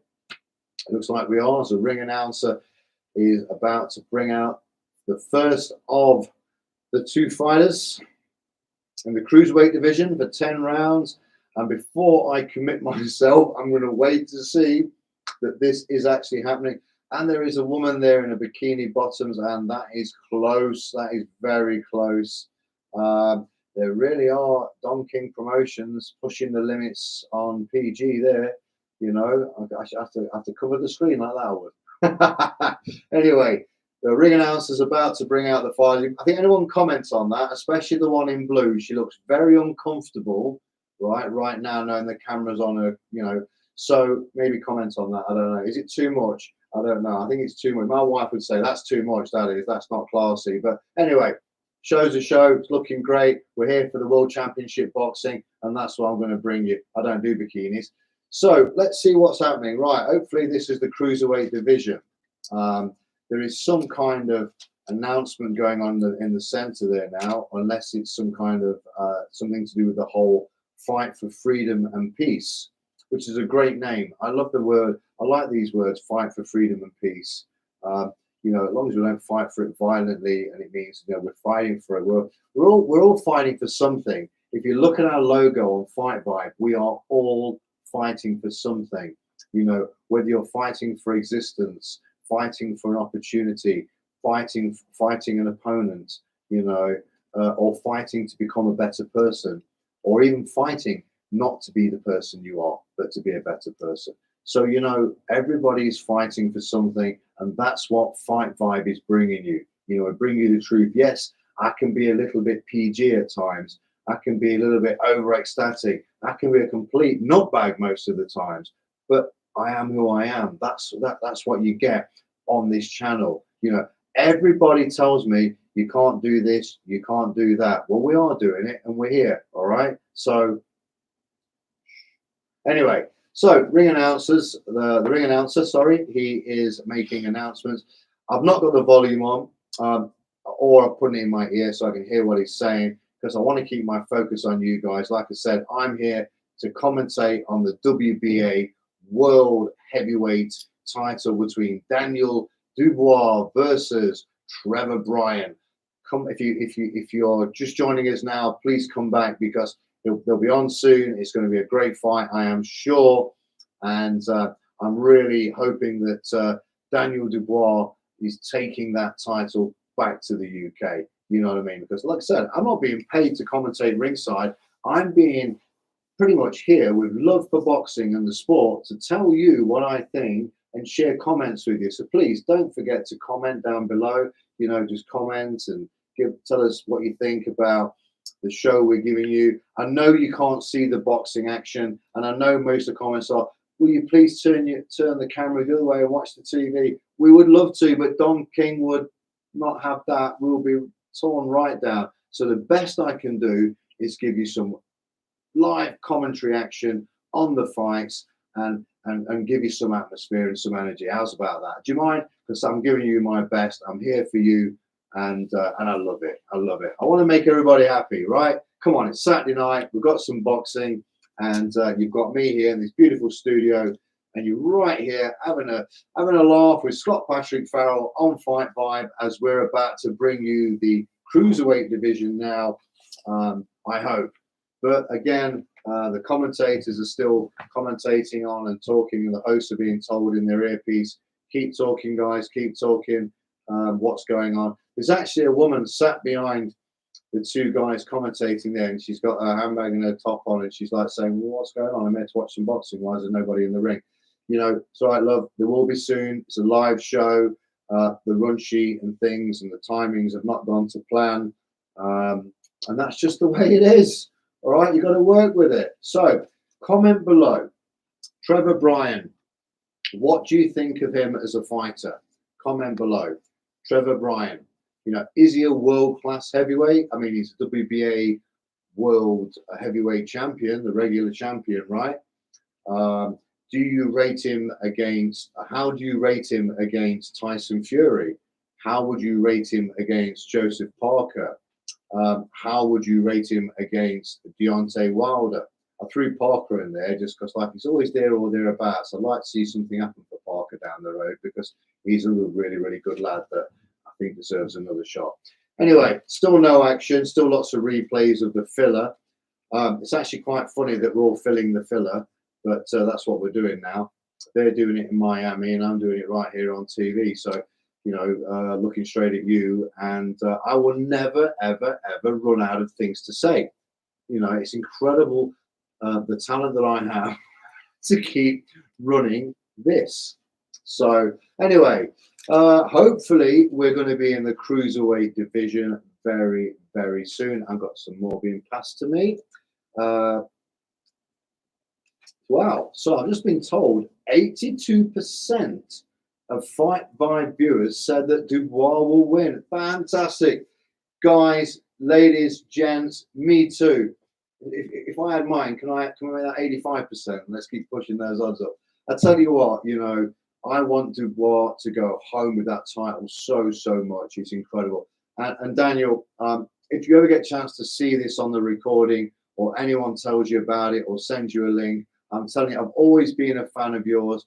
I think you're a great lad, cracking lad, and dynamite is exactly what's in your hands. And I hope you're successful tonight. Trevor Bryan, the champion. I've never met you. I don't know you. But it's not that I don't disrespect you, because I do not. I respect everybody and every fighter that steps between those ropes.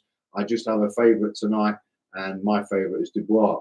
Like I said, I'm not paid to be impartial. I'm paid to tell you the truth, so I'm going to tell you the truth. So thank you, viewers. 82% of viewers who want Daniel Dubois to win. I'm with you. All right. So what about Trevor Bryan then? What do we know about him? Can somebody comment down below and educate me a bit more on Trevor Bryan? I know his record. I know where he's from. I've looked at his record. Some of it looks a bit, you know, he's had a couple of decent scraps, but against guys really that I thought were either over the hill or not on the level that he's on. So, you know, anyway. So I'm still watching on my screen, believe it or not, the highlights of the filler for the filler. Oh my God. Incredible, eh? Incredible filler. And I'm filling the fillers. It's like, what's this? What is going on? I hope one thing, though. I hope that down in Miami, everything's okay and we get to see some more fights. Because what should be coming next is the old-fashioned one. Isn't it great with the pieces of paper? I love it. Thanks, team. I love the piece of paper. Right. So what should be coming next is the cruiserweight division. Now, if this filler fight highlights ever decides that it wants to finish, I'm just going to check my screen in case it's me that's like stuck on like Groundhog Day. But no, I'm not. I'm okay. But anyway, so these two guys here commentating, doing their best. The lady behind them now, she's texting people saying, "Can someone get me out of here? I want to do something else." But all in all, we're going to have some boxing soon, hopefully. They look a little bit more pissed off than I do. You know, I'm actually having a bit of fun with it. But it's lovely. It's Miami. You know what I mean? It's great. You know what I mean? It's like I've got friends who live there, and you know, big shout out to Jackie and Dwight. If you're watching over in Miami, get yourself down there. You two guys, I love you to bits. Both boxing fans. You've seen me banging on all night with these choppers, but you know, I don't have much fucking choice, do I? Right, when people are not doing anything. Also, want to have a big shout out down there to Nelson at Raynello Management. Nelson, you know I love you, brother. I've done a lot of work with Nelson. I like you, Nelson. Good Cuban brother. Looks, he just like bare knuckle now is Nelson with David Fieldman, the BKFC, another up and coming fantastic promotion. That's something we've got to get into. Bare fucking knuckles. That's where it counts. Anyway, so I think we're going to get some boxing action finally. Whew, let me take a sip of my drink. I'm going to need it now to kind of tell you all about what goes off here. Jeez, are we going to get another knockout, eh? It could be a long one, this. Eh? Warm up now, Dubois. You could be on next. I'm a bit crazy as well. I am drinking green tea. It's not whiskey or anything like that. I wouldn't do anything like that. We believe in setting an example. So I'm setting an example to you. I drink green tea and I'm a good boy. All right, there we go. All right, okay. So we are going to have some boxing action, I think. No, we're just going to have lots of camera angle views and beauty shots of the stadium down in Miami.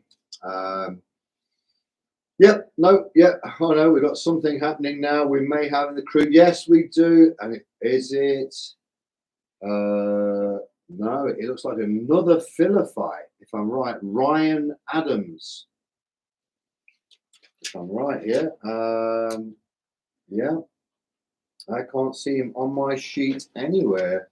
Let's have a look. Have I got him here? Yes, we have. Oh my God, we've got a fight. Here we go, ladies and gentlemen. Woo!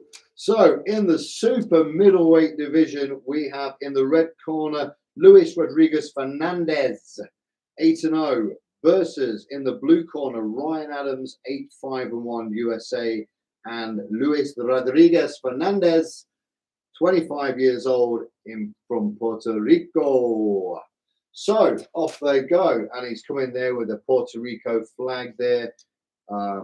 It's in the super middleweight division. So here we got Luis Rodriguez Fernandez in the red corner and Ryan Adams in the blue corner. And Rodriguez Fernandez looks really up for this. I tell you, he's got his whole team there, the Puerto Rican flag. Everything is looking absolutely stunning. And in the blue corner, you got a very stoic Ryan Adams, just looking across at his opponent as the ring announcer announces their records. So let's see. Puerto Rico, Luis Rodriguez Fernandez, 25 years old, versus USA, Ryan Adams, 27 years old, 8-5-1.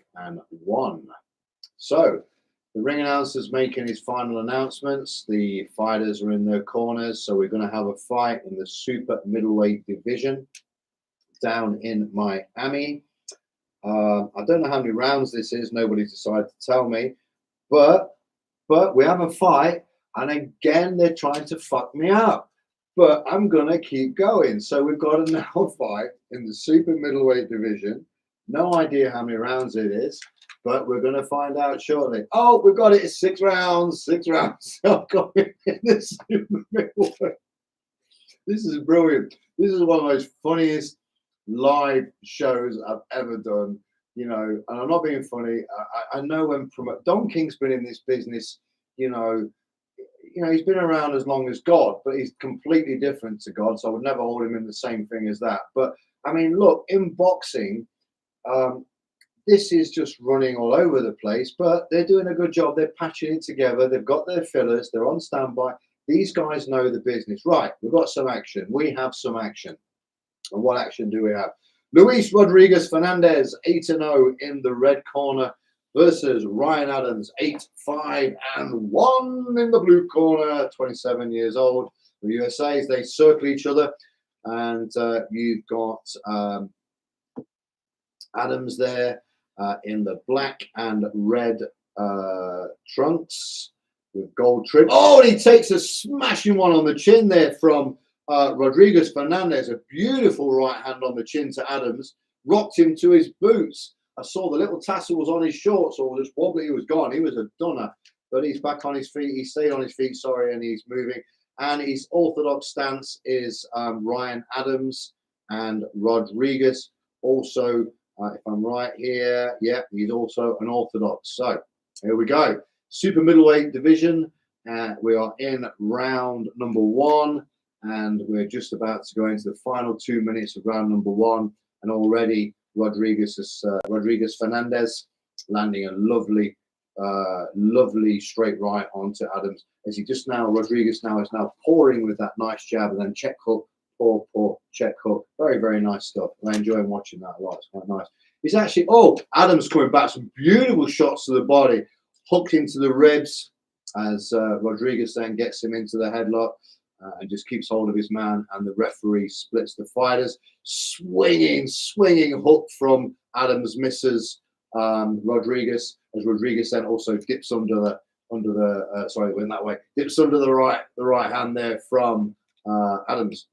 So 1 minute 20 seconds less in round 1, with a nice jab there from Rodriguez, and Adams is circling his man. Looks very game, both fighters, very even match so far. I'm not seeing much really difference between this, apart from the power that Rodriguez Fernandez kind of displayed early on in the round.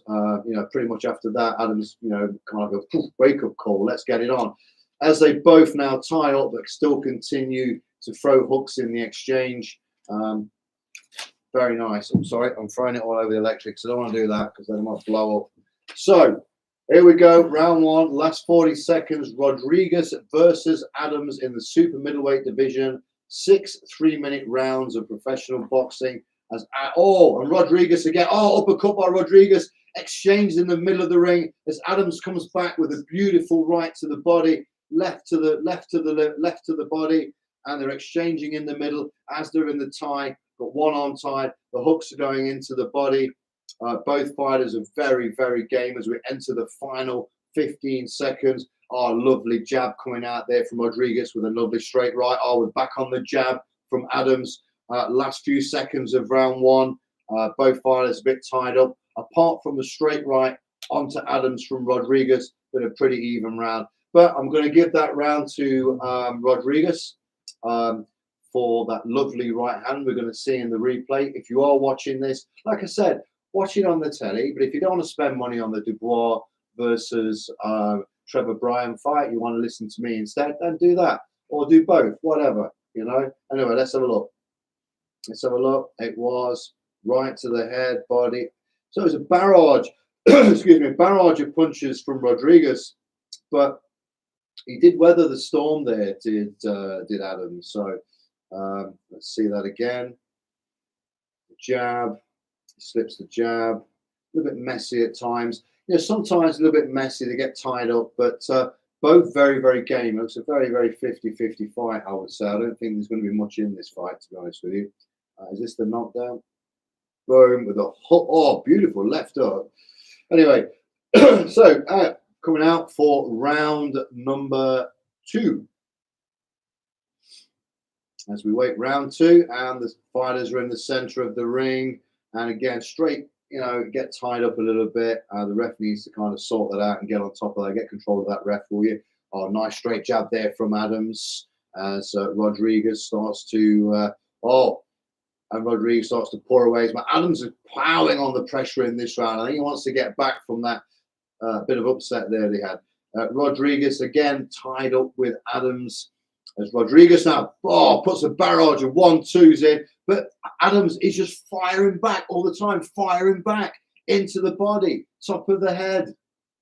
A bit of pouring at the side of the head there from Rodriguez as they're both working on the inside into the body, both on the inside now, kind of like tied up, but also working on the inside as Rodriguez pushes his man around the ring, and the ref now steps in and gets him back to the center as Adams dives in with a leaning left jab that just kind of scrapes over the top of Rodriguez's head. They're back tied up again. Rodriguez's head is very, very low, very low. His head's down as the ref splits them up, gets back into the center of the ring. Oh, yes. Now, and Adams again is just firing bombs into him. Both of them just exchanges, body, head, body, head, body. Rodriguez is pushing on his man, both of them trying to work the body. Good guard there from Adams. Adams works his way out of trouble as he pushes then Rodriguez back into the corner. The referee now splits them apart. Oh, another straight right from Rodriguez, straight onto the forehead of Adams. Adams comes back, takes a hook. Oh, blocks the hook nicely as Adams as he throws a nice right hand of his own that just scrapes past the jaw of Rodriguez as the referee splits them again for getting tied. Again, they get very close. They like to get close, these guys, and exchange on the inside. But they're both quite built, rangy guys, so I'm not sure why they're not working their way in on the jab. I mean, guys, you guys are lean, long, how can you put it, lankier, more guys. You've got a good reach. You know, you can be working on the outside, but they're getting tied up so much. They're both very, very similar built. Fight, oh, straight right, bang on the chin from Adams into Rodriguez Fernandez, as they're both trying to still work on the inside into the body, all the way through as another leading left jab comes flying in from Adams. And then back on the work is Rodriguez as he turns his man. A bit of a stumble there from Adams. Nothing, no punch was on that. Just lost his footwork for a moment as Rodriguez circles his man. Again, they get tied up into the corner. Ref, get a hold on that. But apart from that, you know, the action's pretty good. Oh, beautiful. Oh, beautiful. He's bobbing and weaving nicely. There is Rodriguez Fernandez who throws in the hooks. And as we enter the end of round number 2, well, there's some action in this fight. It's not a bad fight, guys. Ladies and gentlemen, this is not a bad fight. If you're not watching it, you know, watch it, find it, stream it, I don't know, then listen to me in the background. But keep Fight Vibe on live, because we're going to give you the truth. Now, watching a bit of these highlights of that round, you know, it's a well-matched fight. I think Rodriguez has more power when he catches Adams clean with a shot. I do see Adams' leg. They caught him clean there, a hook on the inside, and Adams, you know, he was rocked to his boots.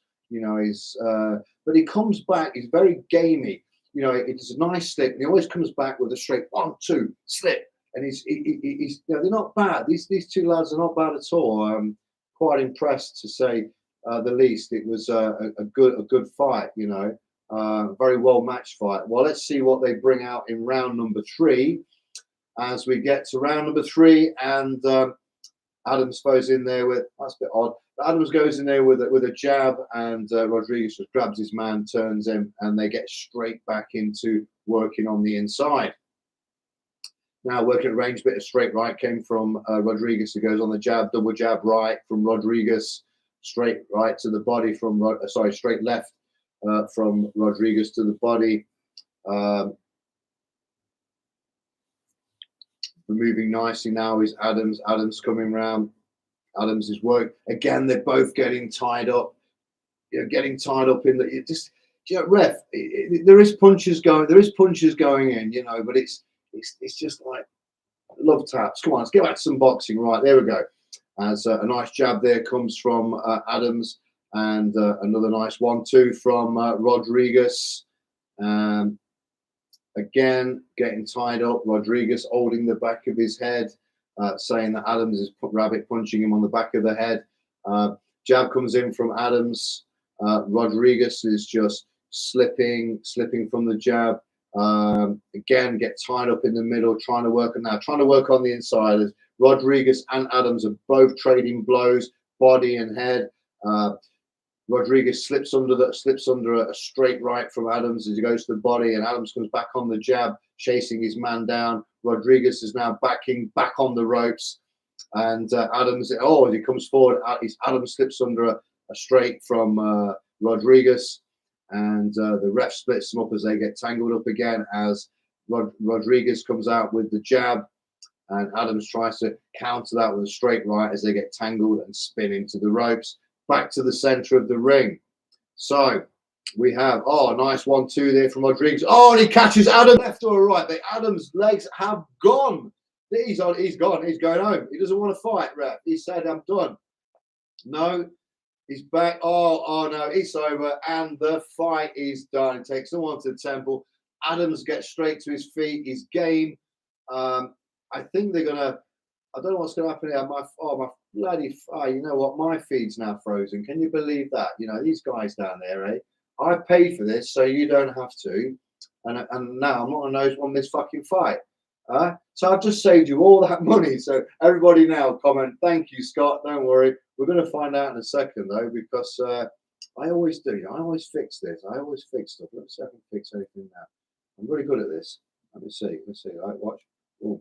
I fix everything like magic. That's what we do on Fight Vibe. We are magic. So anyway, it was a smasher of I think it was a left or a right cross. I didn't quite catch it as I was talking to you guys on camera. So I have to go here and then down here like that. So it's not easy, you got to try it sometime. Anyway, trying to get back on live in Don King's promotions. Well, actually, it's quite weird, actually, because it says on my screen is Don King Bryan versus Dubois. What the fuck does that mean? Anyway, so stream signal lost. I'll be back in a second.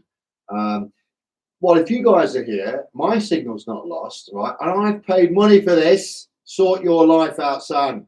I tell you, you know what? It's great. I've actually saved people money.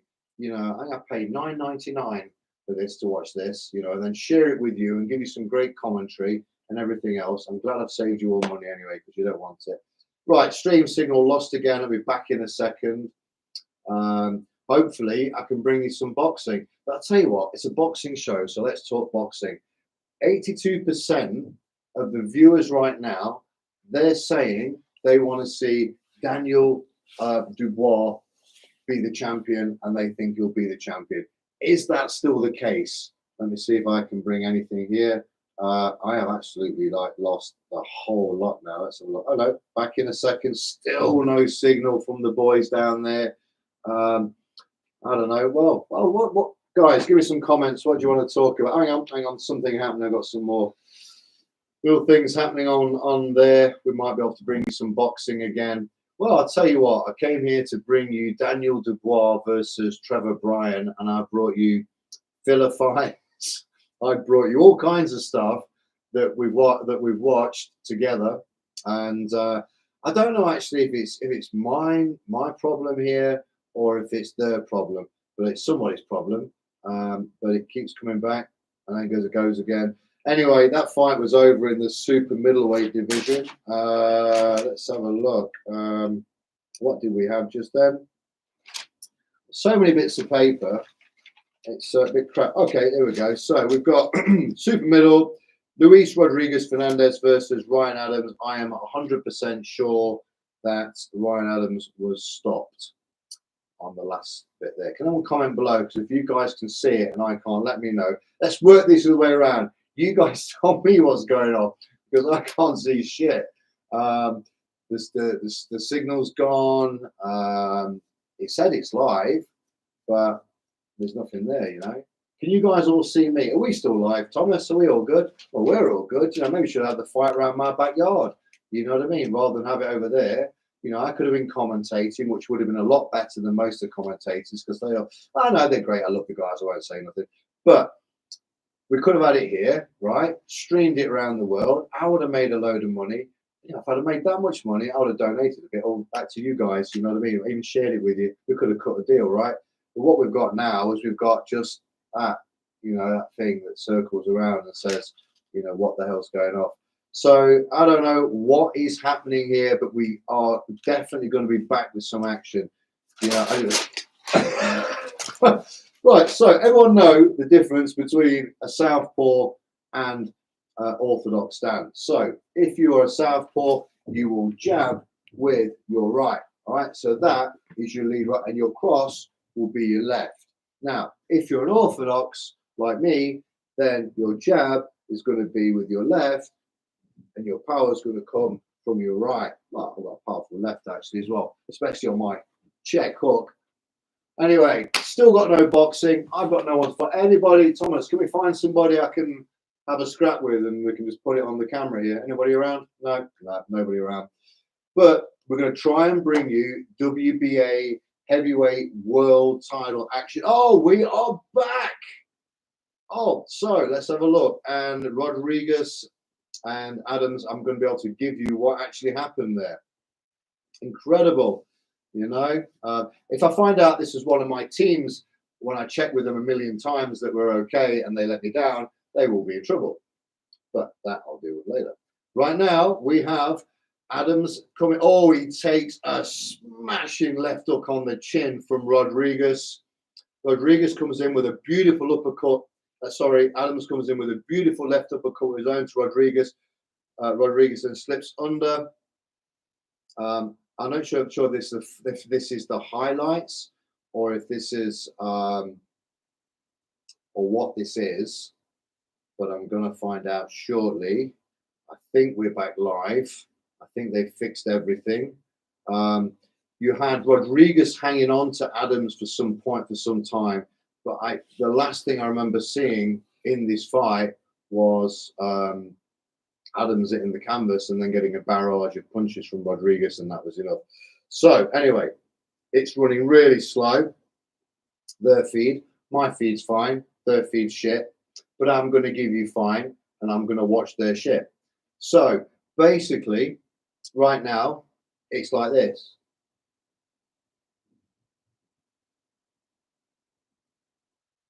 But anyway, so let's carry on. So we've got Adams and Rodriguez. I would have said that Rodriguez did win that fight. Here we go. Oh, it was a smashing uppercut. It was a beautiful left uppercut onto the right. Then another punch. Adams took so many beautiful blows. Some great highlights in this actually. And Rodriguez is pretty handy.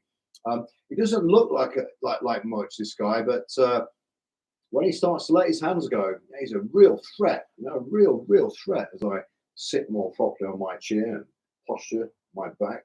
Right, so who won this fight? Come on, let's get on with this. Let's find out where we are. Big swinging, hooping shots from Adams. I think I'm watching the replay, and you guys already know the result. So if the fight is over and I'm now watching the replay because the stream was whatever happened here happened, just comment below. And we'll pick it up and we'll go from there. But anyway, yeah, it looks like I'm watching a lot of highlights here. I think, to be honest with you, there's one or two quick stops now, right? Quick knockouts, and it's causing problems with a lot of these live shows, especially the one over here with Don King. Anyway, Does anybody know? Anybody want to tell me who won that fight? Is it over? Are we still going? Am I watching highlights? You know, or is everyone just going to be quiet? Everyone going to be quiet? Anyone in the technical team know who won?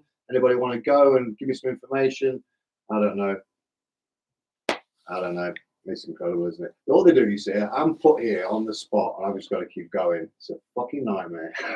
What do you do? What do you fucking do? You're bloody mad with this job. Fight vibe, baby. What we need now is action. You've got me here. I'm talking, waiting for Daniel Dubois versus Trevor Bryan for the WBA World Heavyweight Championship. Woo! Woo! Let's go.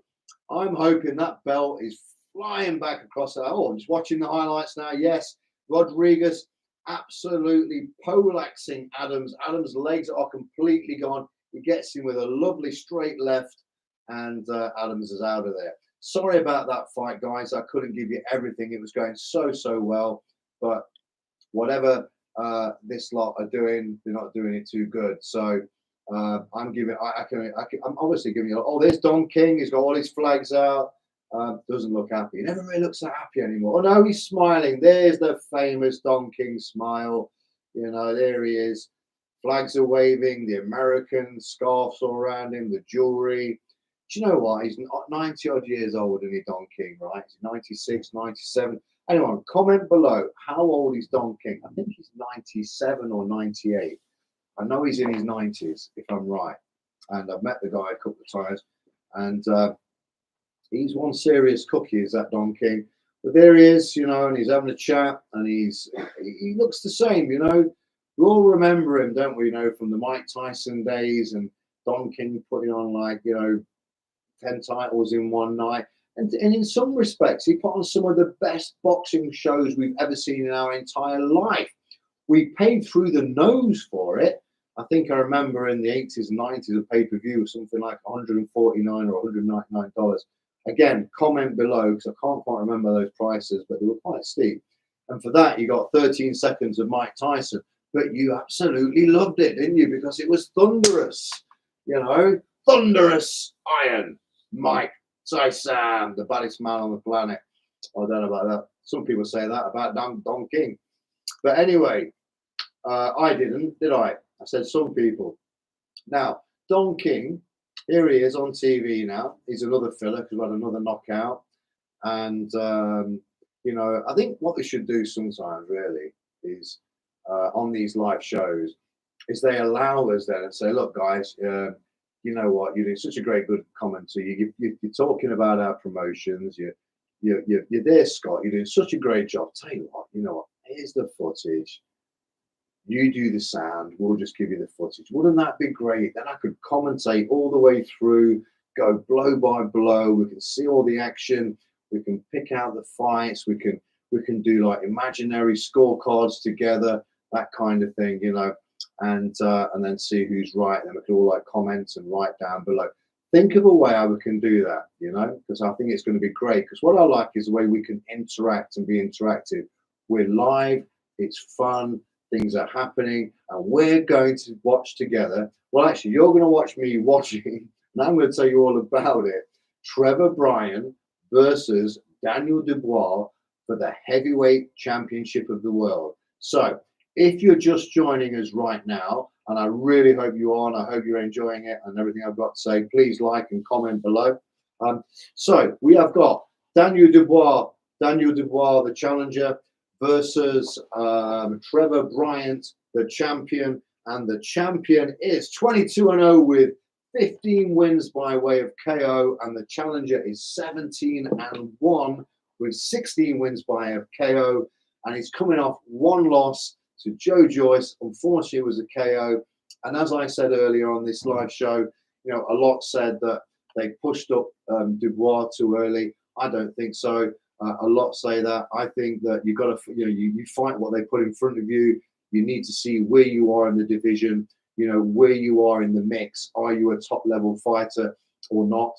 And I think Dubois, you know, he got caught. It's a heavyweight division. Anything can happen. Right, anything can happen. He got caught by the lion, and you know, is what it is. But he's here now, tonight, fighting for the WBA World title. So, now, next, I've got it wrong so many times, I don't even think I want to get any more right. What should we do? Should we just should we talk about something else?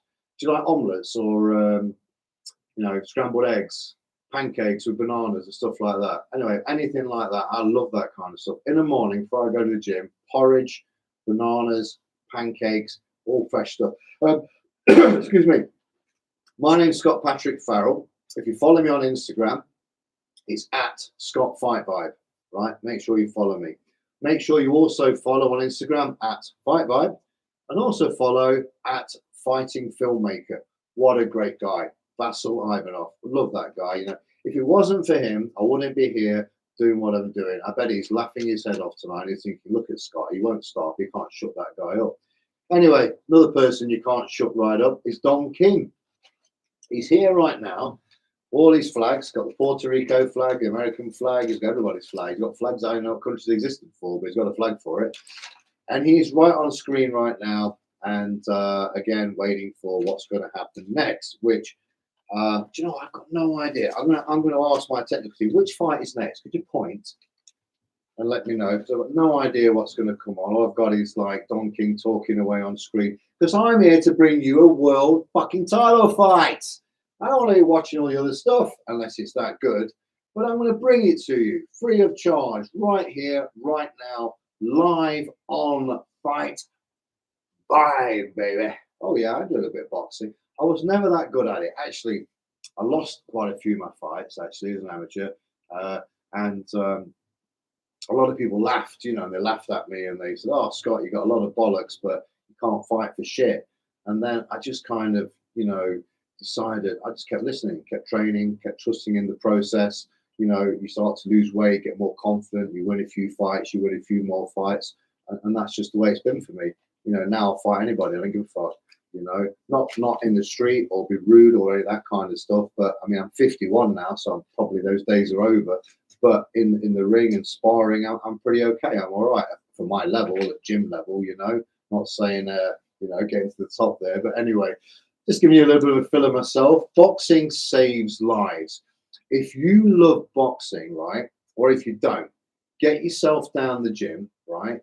Work out for an hour. Find someone who can help you if you don't understand it. Learn how to box, punch in the bag, doing the stair runs, the skipping, the crunches, the drills, the sparring, the mitt work, the bag work. You name it. It's tough, tough, tough. And I'm 51. Six-pack. A lot. Would not have that without boxing. I swear on my life. Dieting and all that you can do, or don't eat, right? But then you're going to die at some point. You don't want that. I want everyone to be alive and healthy and well. So, boxing does save lives. You know what else it saves as well, boxing, right? Boxing saves a lot of kids in underprivileged areas who've got nothing else to look forward to. And some of them don't even have homes to go back to, and their home is a boxing gym. So, you know, it creates opportunities. Now, I'm not saying that boxing, and if you walk through the door, you're automatically going to be a champion or a professional boxer. No, but it will improve your life in some way. You know, whether if you need to improve in your confidence, maybe you want to improve on your weight loss. Maybe you just want to learn how to box, but you don't want to take all the bruises. There's great gyms out there. I know a gym down in Singapore, excuse me, that I used to train at called Spartans, and they had a whole thing of like boxing without bruises, and it was fantastic. You know, they did corporate boxing, which is the white collar boxing, and they had a lot of good professional boxers as well. They've now got, I think, 7 or 8 gyms, including one in Dubai in Australia. So well done, Naz and Russell, for your work on Spartan's Gym. Very, very well done. Also like to give another big shout out to the UFC guys. I know Barnabas Wang down in Singapore and UFC Gym. All the guys I know in fight sports and boxing, in combat sports and boxing, you know, I want everybody to do well, because I can tell you just how hard it is. Now, I'm here talking on camera. Yes, I do. You know, I do swear a little bit sometimes. I apologize if I'm offending anybody. I don't mean to. You can always switch the fuck off anyway. You know, it's your choice, right? But it's who I am as a person, right? And I want to give you everything as straight as if you're next to me and we're both having a pint down the pub and you ask me, hey, Scott, what do you think of that fight? And I can turn around and say, well, that was shit, Ken. You know what I mean? And tell you the absolute truth why. So I'm going to give you blow by blow account of a world title fight, and I'll give you the truth of what Scott thinks. That's why sometimes it's like, you know, Scott talks. Because Scott does talk, as you know, and he talks a lot. But I talk the truth, okay? I'm factual, and I can be quite educational. There's quite a few things I know. You just haven't tested me, but I don't know everything, so you're going to have to help me out a little bit. Anyway, I think we're going to get back to the action as we're speaking to Stokes now, the actual producer of the show. He's looking cool guy. I think he's actually saying that, you know, the show's run all over the place. We've got problems here and there. I'm actually not going to put the volume on. In fact, I will. Actually, I will. No, I can't, can I? Because I want to get done. So I can't do that. Sorry, guys. But they've obviously got technical difficulties, you know. I'm just really hoping that Trevor Bryan, has he turned up? Does anybody know Trevor Bryan turned up to fight Daniel Dubois? Do you know? Anyone know? I don't know. Anyone out there know? Because comment down below. Someone hasn't turned up, I'll tell you that, because we ain't got no boxing right now. So what else can we look at? We're getting plenty of comments through today, I think. So, you know, please keep commenting. Our team will get back to you. And I'll tell you what the best thing to do, technical crew, because I can't see shit and I've got nothing to type on right now because sometimes these things don't work the way you want them to, right? Like in life. If there's any special comments out there, technical team, just pass me a piece of paper with the person's name and the question, and I will answer it for them. We'll do it like the old school days. Because you know what? It is old school, and I'm the fucking headmaster. All right. So, right. Oh, so waiting for the main event because of 3 knockouts. Okay, brilliant. Thank you. I can't see the comments, you see, so I can't see any comments. So if someone's passed me this, all right. I mean, come on. If I could see the comments, then I'd know what happened. You know what I mean? Crazy, isn't it? Absolutely crazy. And seriously, all night long, my team's trying to fuck me up. But we're going to keep pushing. We've still got no boxing. But if there's a nice comment out there that we can talk about, and if you're online right now and we can do something, then we'll do it. It's going to be great. There's a guy now dancing behind the commentators as I'm watching on TV. He does not look happy. He's, you know, looks like they can get on with it. What's happening with the show? And there's like another big dude behind him looking a bit. Yeah, it's tough. You know, this is live television, and when it goes wrong, it goes wrong. The reason why it's not going wrong for me is because this is what I do. I'm a live TV host, right? So I can be here in the studio with my team, and if my team send me messages that even like, you know, that are wrong, all right, or stating the obvious, you know, we still have a laugh about it, right? It is what it is. Anyway, there's something happening right now. Is this the main event? I don't know. Let me see. Plenty of flags in there. You never know what's going off right now at the moment. I'll find out soon, because don't forget, I can't see the comments, guys, unfortunately. And all I can see now is a blue and yellow flag with Don on it. Freedom and peace. Let's see. Let's see. All I want to see is leather smashing into foreheads and bodies. But we may get there. We just may get there soon, I hope. Anyway, who's got a comment for me? Technical team, let's send me one in. Let me answer that. I'd like to know what fights next, but I don't think these guys actually know what fights next. You know, I think the show has got so many knockouts. And it's gone so. I had like a sheet, but that's gone. We shall see. Okay, another one being passed.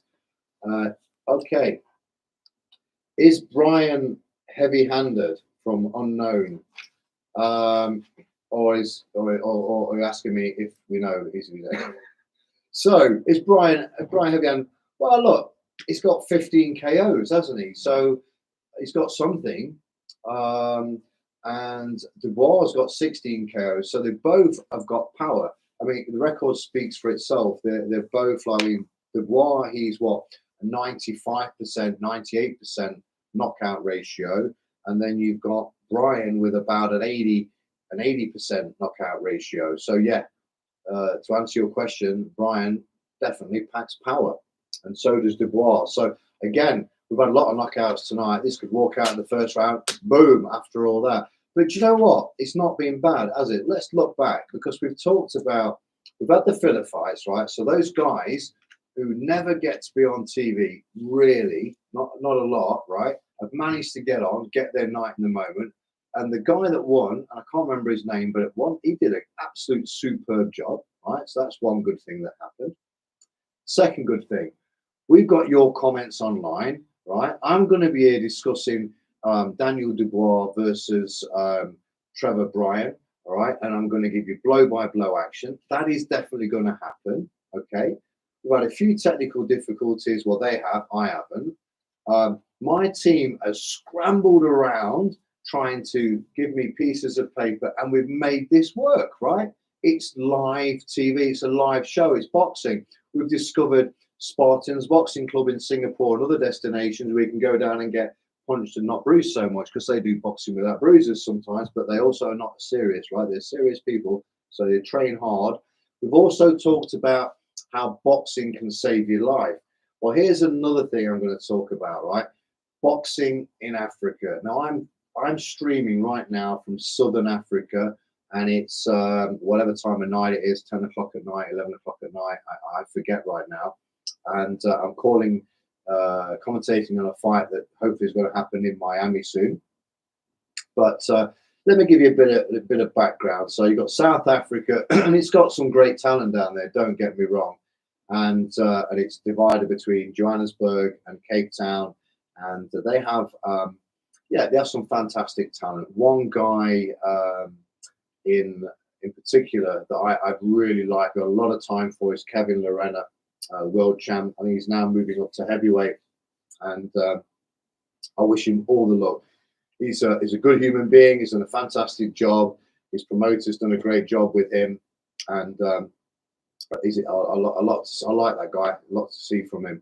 And you know, I've got a great fighter in Namibia that I manage and promote myself, along with some of my partners like Sean Gibbons and Jeremy Bean. I can't do this on my own. You know, we all work together. And Nelson Lopez of Rainella Management has helped me out. But Zakaria Lucas, look that name up. He's in the featherweight division. I took him to the US on a couple of occasions. One time during COVID, yes, he lost to Avalar, excuse me, on points with 4 days' notice. And we had to fly off around the US to get brain scans and make sure everything's correct before he stepped in the ring. Zakaria would come back again on a late notice fight. We take in 8 days, and we smashed to pieces, right? Nyambaya in Atlantic City. Zakaria knocks him down in the 8th round. The ref calls it a slip, okay? And we get the draw. They rob us. They robbed us. Showtime, BBC, you robbed us. All right? Zakaria, look his name up. Fantastic. And look at that fight as well. And you tell me, in that 8th round, right? In that 8th round, was Zakaria, did he knock him down or did he slip? And you'll see the sweetest jab where Zakaria ducks underneath and throws out the jab, whoa, onto Nyambaya on the canvas. Who would have won that by a split decision? Who knows where Zakaria be right now? Probably a world title fight right now. But he'll be back in the USA soon. Keep an eye out for him. He's getting a bit older now, but my God, he's got that. He's one of those guys that you're going to bring in and he could win a world title. Look him up. Zakaria Lucas, Namibia. And a big shout out to IMS as well at AC Boxing. They do a beautiful job. I've worked with him for the last 6 years on a lot of his fighters. I've had a couple of world champions with him. He's a great coach. He does a lot for the sport. He works hard, and I've got a lot of time and respect for him.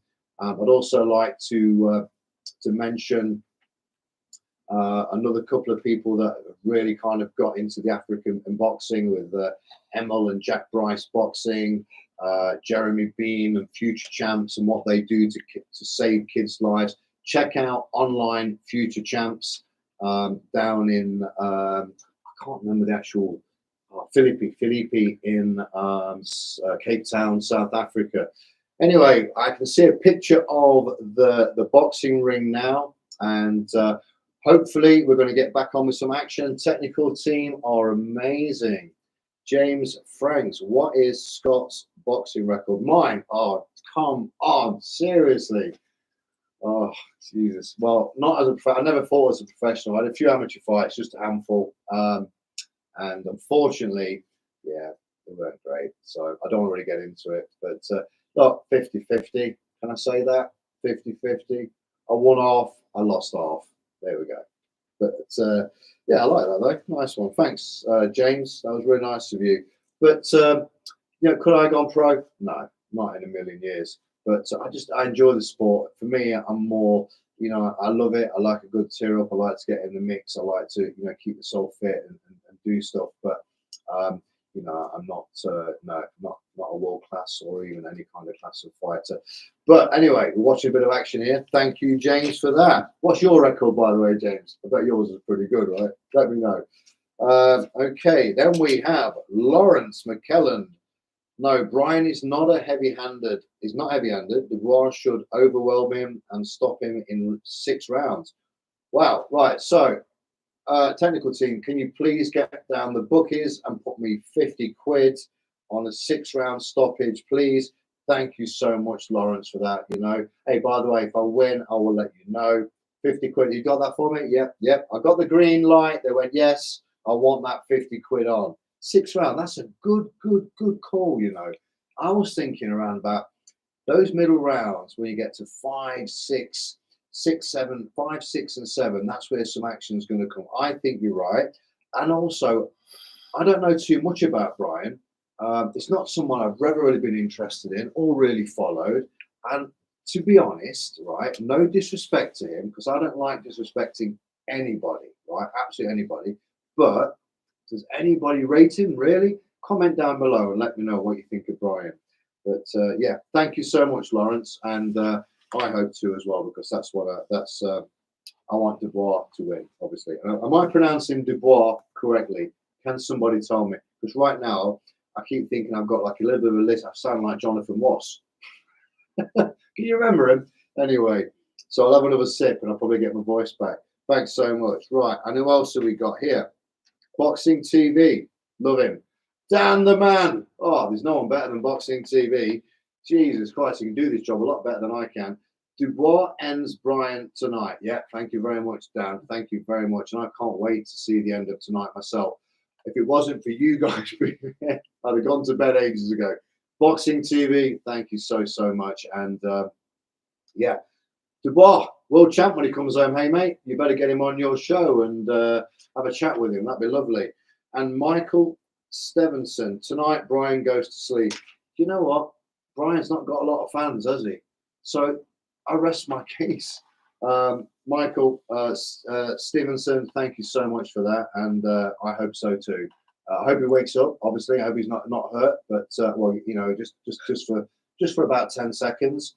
That's all I need him hurt for on the canvas for. After that, he can go home fine, and Dubois can go back with a world title. So thank you so much, Coco Cousins. Oh, if I said your name wrong, I feel so bad because I am not. I hate doing that, but I'm not very good at pronunciations. Just ask my wife. It took me about 10 years to get her name right.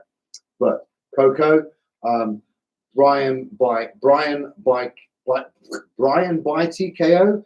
Do you mean Brian wins by TKO or Brian gets TKO'd? Just let me know on that one and I'll tell you what I think. But yeah, some good comments there, guys. I really like that. Isn't it nice to do it the old-fashioned way? So we're like online and we're still doing this. Eh? How cool is that? Because then we know that this is real. You know what I mean? It's not like, just me going like this and saying, yeah, mate, yeah. And you're not speaking to one of those YouTubers where you're going, oh, yeah, yeah, mate, yeah. Come on. We're here together. This is like, imagine this as my living room, and we're all in my living room, and like I've got a case full of wine, a case full of beers, a case full of soft drinks, and it's me and you, and we're all just discussing boxing. All right, we're discussing Dubois versus Trevor Bryan. Right, that's how it is, isn't it? That's what we're doing right now on this show. We are discussing a world championship fight. Yeah, you can't see the fight, okay? But let me tell you right now, from what I've done, hang on, we have got tail of the tape here, WBA Heavyweight Championship. So we have Trevor Bryan, 32, 6'4", reached 79, and he weighed in at 259.6 pounds. With Dubois at 24, 6'5", reached slightly shorter at 78, weighed in at 241.6 pounds. And as you know, we have Bryant with 22 wins and 15 by way of KO, undefeated, against 17 and 1 with 16 by way of KO by Daniel Dubois, with that one loss only to Joe Joyce. That's what's on my screen, so I'll tell you all about it. Now, what's good about this fight? Well, that the belt's going to come to the UK. All right, come on. All right, I am not a commentator. I'm a host. All right, I commentate, and I can commentate. I've commentated on tons of live shows, you know, on TV, off TV. I commentate now with you guys, but I'm hosting this for you, right? So the best thing for me, and for over 82% of the viewers right now, and I'm not trying to offend or upset the guys who are Bryan fans, by the way, but, you know, I want to see all your comments. So write them down below. I want to know Bryan or Dubois. We've got 6th round Dubois. I think Dubois in the 6th round or the 7th round, the same as one of the viewers said earlier. Sorry, let me just get that. I like to get things right. Here we go. So, Lawrence, I have 10 on it. Hey, go on, let's go. Let's go. Love it. Right, come on. We definitely got 50 quid on, love. Right, we've got 50 quid on. We go online, you see, and then we put a bet on. That's going to be awesome. Right, so Mark Litchfield, the ring announcer. So, are we going straight into the main event then now, are we? Or is that right? Yes. Oh, wow. So, this show got completely screwed up. And here he is making his way to the ring, Daniel Dubois. Let's go, UK. Woo! Ooh, ooh. Now, as you can see, I'm very impartial. And I'm not a supporter of Daniel Dubois. Ooh, ooh, ooh, ooh. Anyway, here we go. So Daniel Dubois, the challenger, has entered the ring. And if you're joining us right now, Daniel Dubois is 17-1 and 16 wins by KO. There's a few people in the stadium now. You know, it is what it is, right? The best thing that can happen with this fight is Bryan loses, on my point of view, that is, and Dubois goes back to the UK with the belt. Now, I don't live in the UK anymore. I am British, yes. I'm also half Irish. We'll get into that another day, another Scott Talk show or something. Scott Talks Irish. Because I can talk Irish, no, that's what it says, so, you know. All right. I'm telling you that now. What you going to do about it? Still me. I wasn't a voiceover. That was me. Right. So, and the champion is making his way to the ring. Trevor Bryan, the WBA's version of the heavyweight championship of the world. As he walks in, he's telling the guy to get in front of him. He looks a bit pissed off, to be honest with you. I think everyone's a bit, you know, it's all gone a bit wishy-washy. But look, come on, it's boxing. Anything can happen. Come on, Daniel Dubois.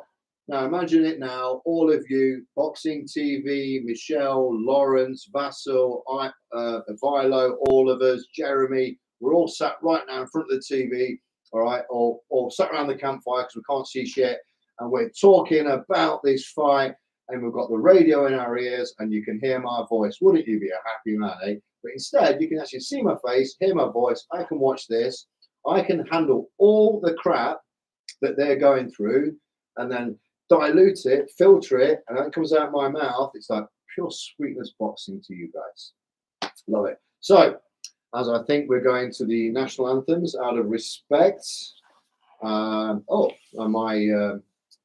My technician, he stood up for the national anthem. Well done there, Thomas. I like that. Well done. And Thomas is German, and my other technician, she is guess who that is. Right. So on the national anthems now, so I'll let those play out as we go to the logo of Don King Promotions, fighting for freedom and peace. You know, very nice name, freedom and peace. I love fighting for freedom and peace. You know, I'd rather fight for 10 million quid, but my heart tells me I should also fight for freedom and peace for absolutely nothing. So anyway, I would imagine that this is the British national anthem, and I'm sure it is. We shall see. Don King's in there waving flags. He's waving Ukraine flags now. It's a shame what happens over there, right? You know, right now, I hope everything comes to a swift end soon, but I'm not going to get into that because I'm here to talk about boxing. But you know, I don't like to see all that disaster and things happen in the world. I know the world's a rough place, and we all live in it. We're all hustling, and we're all trying to find our way through it. And as I said on Fight Vibe, everybody is fighting for something. So we're nearly at the action, guys. WBA World Title coming all the way back to the UK. Daniel Dubois, the challenger, faces Trevor Bryan down in Miami for the WBA Heavyweight World Championship. Wow, let's go on Don King Promotions. You know, Don King's been around as long as anything I can ever remember, actually, to be honest with you. You know, yeah.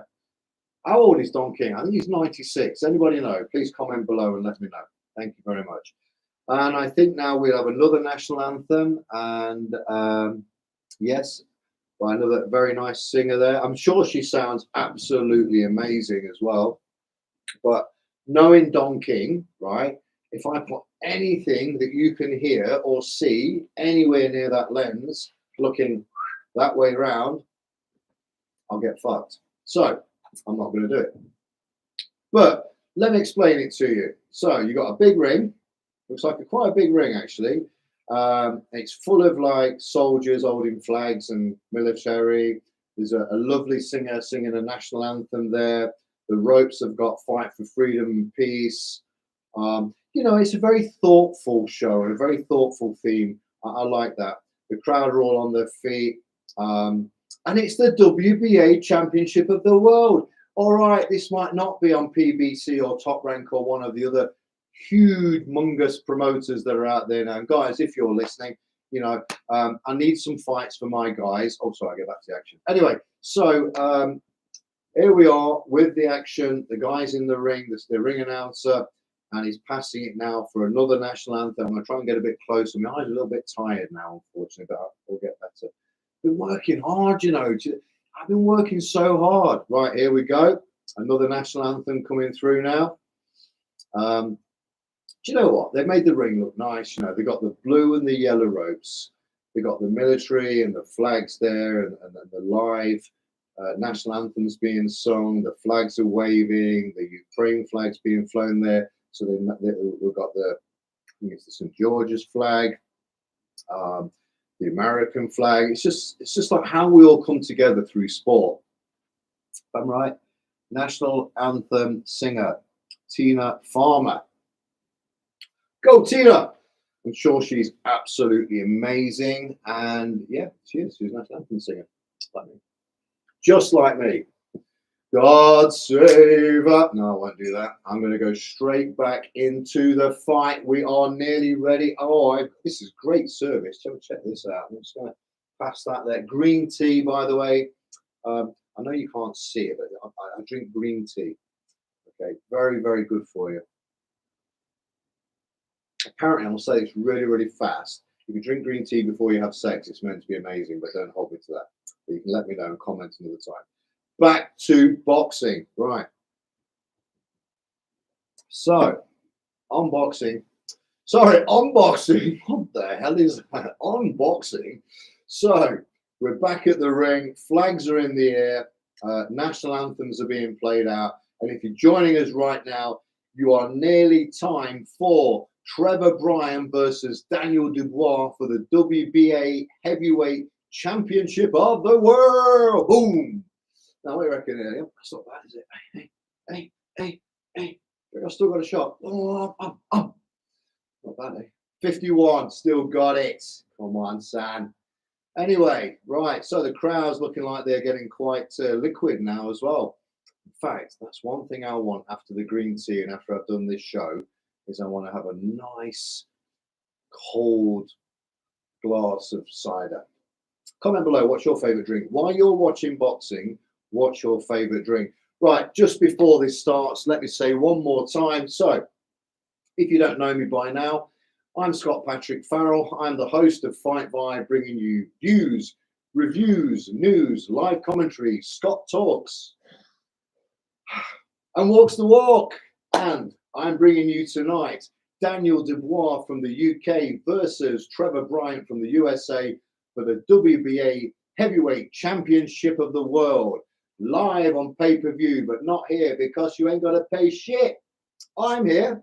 I pay, so you don't have to. Love it. Right. So, anyway, so the getting the fighters ready in the ring, taking the robes off. Dubois looks very composed. He looks very composed and very relaxed. You know, there's been a lot of upsets there tonight, really, with people getting knocked out left, right, and centre, and people not being on the fight card. But not our fault, their fault. But you know, the show's here. What we came to see is here. So there's no problem. There never was a problem. People always go, oh, that's bad. Oh, that's really bad. Oh, fuck off. It's not bad. We all switched on to watch Daniel Dubois face Trevor Bryan for the WBA World Heavyweight Championship. And that is what the fuck we're going to get. Easy. Why do people get so stressed over stuff? Little stuff. It does nothing. Be part of the solution. Don't be part of the problem. Right. So anyway, here we go. And Trevor Bryan versus Daniel Dubois. 12 rounds of boxing on the way. Come on. Right. Excuse me. How many people on here, please comment if you've actually paid to watch this fight and you're listening to me at the same time. Because I think that is actually funny. That's a statistic I would really like to know. And if I get back one, that's just going to be weird. But let's just find out, because maybe together we've got something great where you kind of like put me in your living room on a screen as a face and go, right, watch boxing with Scott. Because Scott loves boxing. And I want to bring my love for that sport to you through this lens into your home, through your handheld or onto your computer, wherever it may be. So don't forget to follow us on IG. I'm Scott Patrick Farrell at Scott Fight Vibe on Instagram. That's at Scott Fight Vibe on Instagram. Please also follow Fight Vibe on Instagram at Fight Vibe, and obviously subscribe and like if you like the YouTube channel. And don't forget to follow the Fighting Filmmaker. Fighting Filmmaker, absolutely wonderful guy. Without him, I wouldn't be here and all this would be it. I'd say to follow the rest of my guys, well, we'll be here all bloody night. Anyway, we are here all night. Might do something else after this. I've heard there's a BKFC fight on at 3 a.m. Anybody think I should cover that? David Feldman, you own BKFC. Should I cover it for you tonight? But you never use the footage, and I can show the viewers, and we get right stuck in with a right good rumble. Anyway, we're not right. We may do that, but right now we're back and say introduce the dream, the champion, the WBA Heavyweight Champion of the World, the Dream, Trevor Bryan. Hey, you see what? I'm after your job out there, someone. I can do that. You know, I've done it a couple of times, the ring announcing. Look on Fight TV, you'll see me, the Rumble in Dart. Did it a couple of times. Not bad at it, really. Well, I beg to differ. Anyway, so the referee's giving the final instructions to both fighters are in the center of the ring. They touch gloves. I'm going to take a sip because I'm going to need one. And here we go. WBA Heavyweight World Title action coming at you right now. Oh, the dream, Trevor Bryan versus Daniel Dubois in the blue corner, round one, as we go straight out. Let me bring you all the action as the cameras start to move in. And Dubois there starts to throw into the jab. Just jab to the body from Dubois, jab back from Trevor Bryan. Bryan looking the heavier man, very, you know, I wouldn't say in great shape, but you know, boxing is not about shape. You can look like Andy Ruiz and spot the fuck out of Anthony Joshua, who looks like an Adonis. So keep watching. Oh, Dubois puts in a lovely jab. Oh, a lovely straight right from Dubois, and again on the chin of Bryan. This could be an early night. This keeps up. Excuse me, losing my voice. And Dubois is just absolutely stunning when he throws in that left, followed by that straight right. It was beautiful. Bryan just tick-tocking around his man. Very little head movement. Very flat-footed. Bryan looks very, very flat on his feet. I don't see this going a long way. But we'll see. We'll see. That could be all part of his plan. Another jab there from Dubois. Oh, another right from Dubois, just skipping past the chin of Bryan. As both men are just staring at each other. Oh, and another lovely jab scraping straight up the face of Bryan. Oh, again, 1-2 from Dubois. Oh, he's barraging punches, finishes on the left as he gets Bryan on the ropes. I'll try and act it out for you. It's like that film, isn't it? That Metal Fighter with that robot kid. I can't remember what it was called. I don't remember what that film was called. Anyway, Dubois there. He's stalking his man. Jab from Dubois. He's got Knight and yeah, he's backing up Bryan. Bryan's beautiful jab, followed up by a straight right from Dubois. Back on another right from Dubois. Oh, Dubois is just piling into Bryan. It's like Bryan doesn't want to be there. I mean, god damn, who paid to watch this? I mean, this is he going to start to like do something or what, champ? Come on, you're embarrassing. Get moving. Another jab from Dubois straight into Bryan. Anybody agree with me? Bryan just standing in front of his man here. Looks like he's just going to take a dive in a minute. Instead of wearing those shorts, he's wearing a pair of swimming trunks. Excuse me. Left hook comes in from Dubois as he circles around. Gets the dream. He might be going to sleep soon and fucking dreaming himself. Bryan's on the ropes. Last 30 seconds of round one. Bryan comes back with the jab. And again, off the jab with Bryan. As Dubois is like looking like he's stalking his man, ready to send a big shot. As Dubois puts in a jab, Bryan's starting to do a little bit more now. He's been having a bit of a look, starting to reply a bit. Replies are coming a lot faster. At the beginning, it didn't seem that way at all. Nice jab. His chin's very high though on Bryan, very high as we finish round one.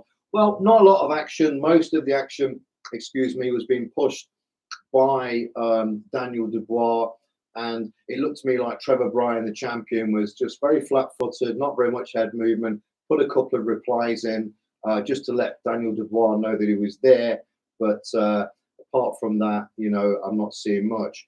But, you know, a fighter's style, remember when I talk about styles make fights, a fighter's style can actually put another fighter off. He could be giving Daniel Dubois that illusion that he's flat-footed and then all of a sudden spring into action. I don't know. You know what I mean? Maybe you can comment on that below. But right now, definitely Daniel Dubois pushing the action. That round goes to him. I think I just saw Frank Warren jump to his feet. Doesn't Frank look great in these suits, you know? Is it Frank or Freddie? I don't know. I think it's Frank. Anyway, Francis, you look great. Frank Warren. I don't know if you remember my dad, but you met him quite a few times when we did darts and stuff. Anyway, doesn't matter. Right, round number two. Here we go. And this time Bryan comes out a little bit more urgency on him, throwing the jab, holding onto Dubois. Dubois plows in again with a good right hand. Bryan coming back with a jab. Right hand coming in there, skips across the top of the head of the dream Bryan, who's probably feeling like he could have gone to sleep very early. And again, a jab. Elbows very wide on Dubois at the moment, not really bringing his elbows in. I don't think this is going to go the distance, ladies and gentlemen. Definitely not. Nice hook there from Dubois. Bryan looks like he's got a little bit more urgency now, though. He's starting to reply a bit, very sluggish replies. He always got his back to the ropes, circling his man on the back foot. He did take a step forward then, but Dubois kept him away with a nice straight jab as Bryan puts a cheeky shot on the inside. The ref splits up the fighters, and there we go, back to the center of the ring as Dubois, jab to the face, jab to the body.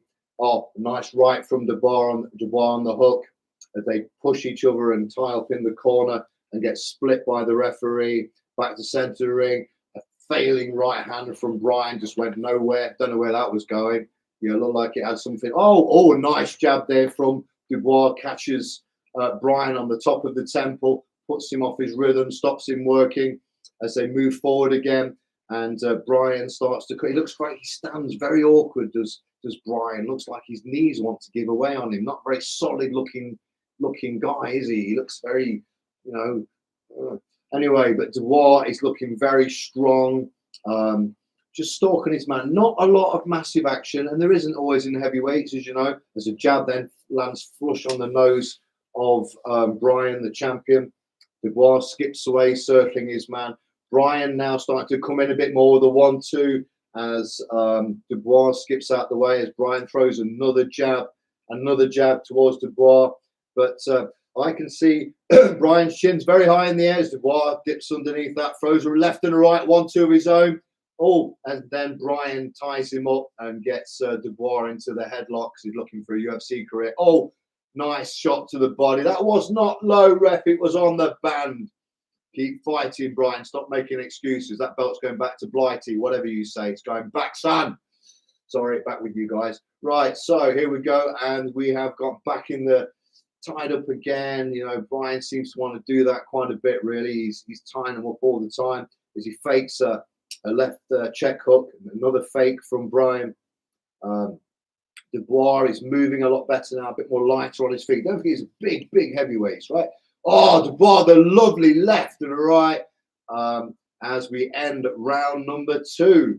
And if that got a few more seconds, I think could be some damage happening there to Bryan. So far on my unofficial scorecards, I'm going to give this 10-9 to Daniel Dubois. He's definitely won the first 2 rounds. Please comment below if you agree with me. Have you got any comments you want to read out to technical team? If not, I'll keep talking. But look, I mean, it's a weird thing, but has anyone also noticed the way that Trevor Bryan is standing? He looks so awkward, you know. Dubois, he looks the part, bit stiff for me. I like to see him a little bit more loose with his punches. He looks like he's loading up his shots rather than just letting his hands go. But that could all change.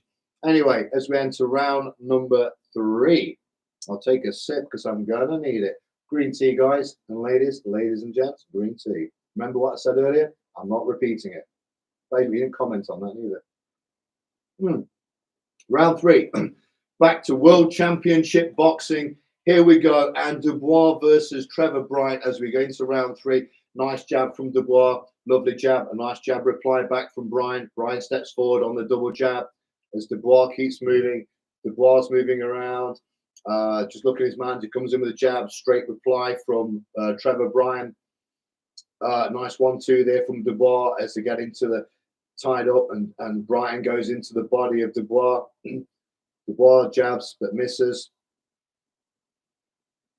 Still moving, nice movement, keeping close to his man, working in, jab from Dubois. You can see that Dubois is now setting something up on Bryan. Oh, nice double jab from Dubois, followed by a right hand that just skips across the top of Trevor Bryan.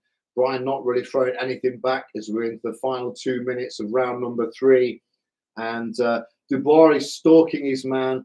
Back against the ropes is Bryan. And Bryan not really throwing anything. Not a lot of action. I'd like to see a little bit more from Daniel Dubois. What do you reckon? Please comment. Come on, Dubois. I think you can finish this guy early.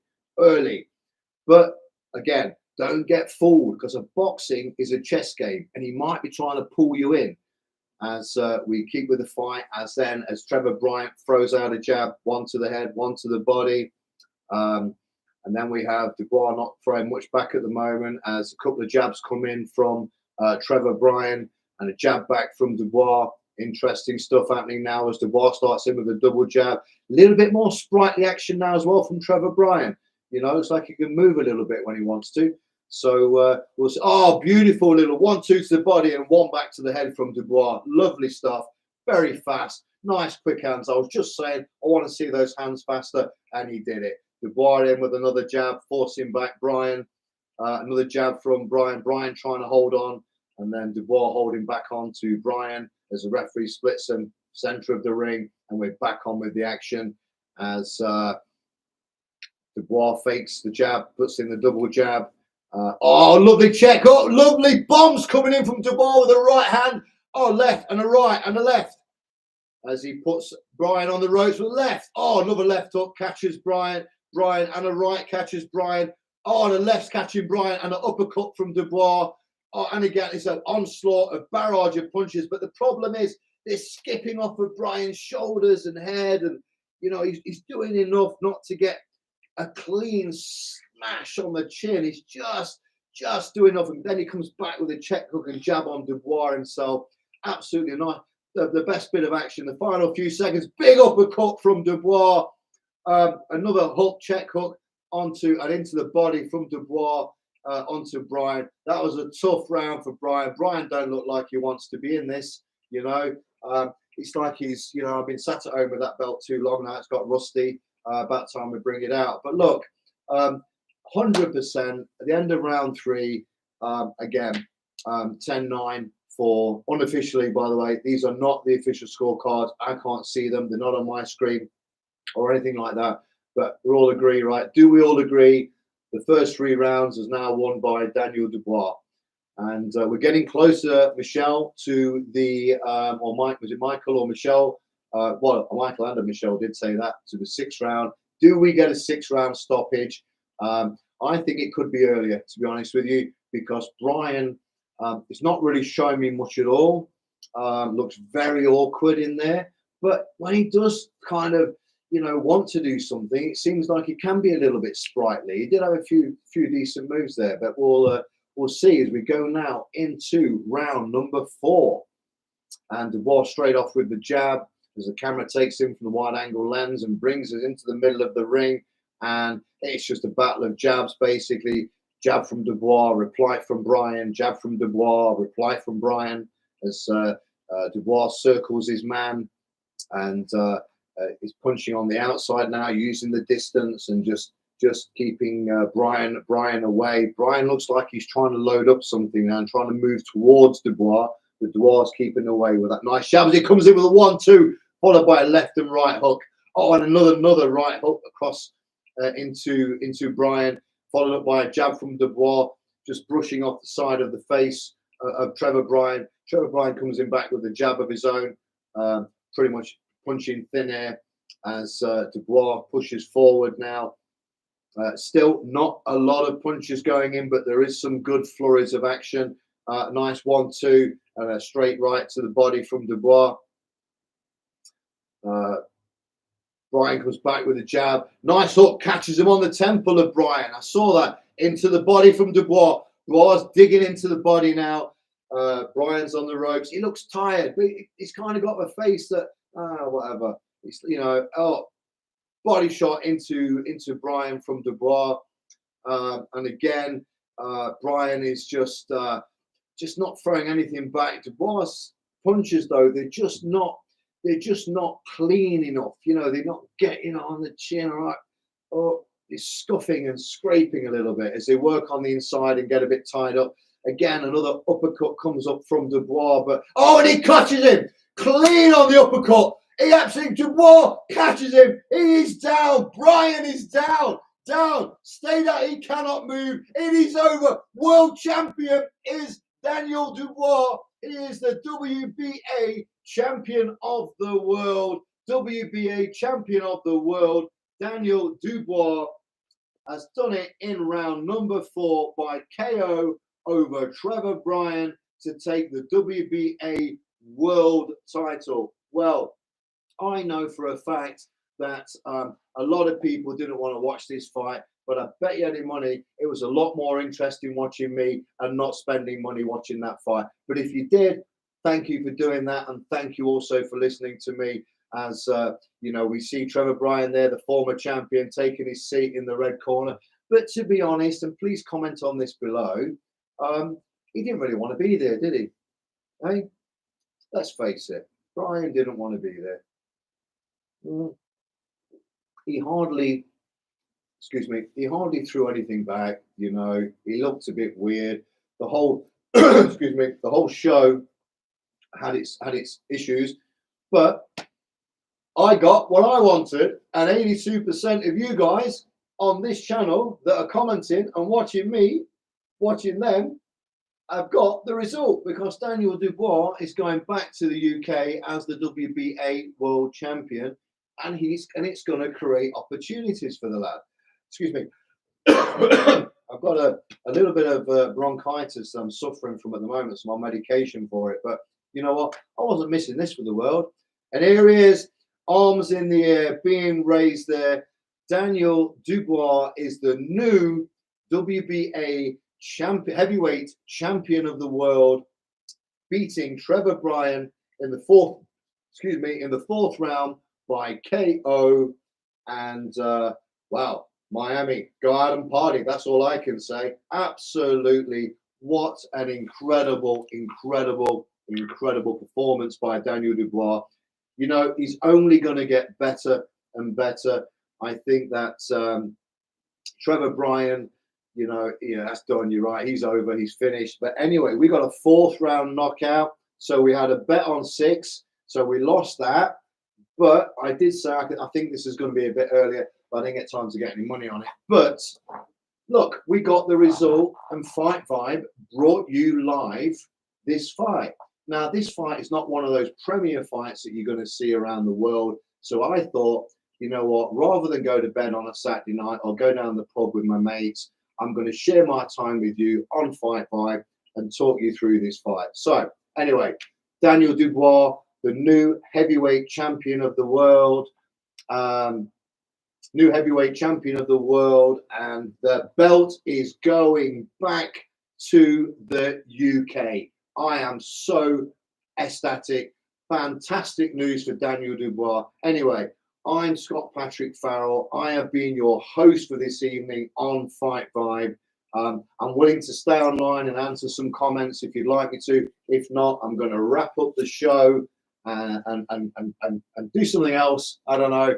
But I'll be back soon with more facts, reviews, news, and Fight Vibe live on Scott Talks. I will bring you the commentary. I will bring you the action. I will bring you the craziness. And always remember, I can always bring you Japanese Elvis. He was great. You've been watching me tonight on Fight Vibe, Scott Patrick Farrell. Don't forget to follow me on Instagram at Scott Fight Vibe. Don't forget to like and subscribe us on the channel down there, because we really love you guys. Thank you so much for your support. Don't forget to follow at Fight Vibe on Instagram.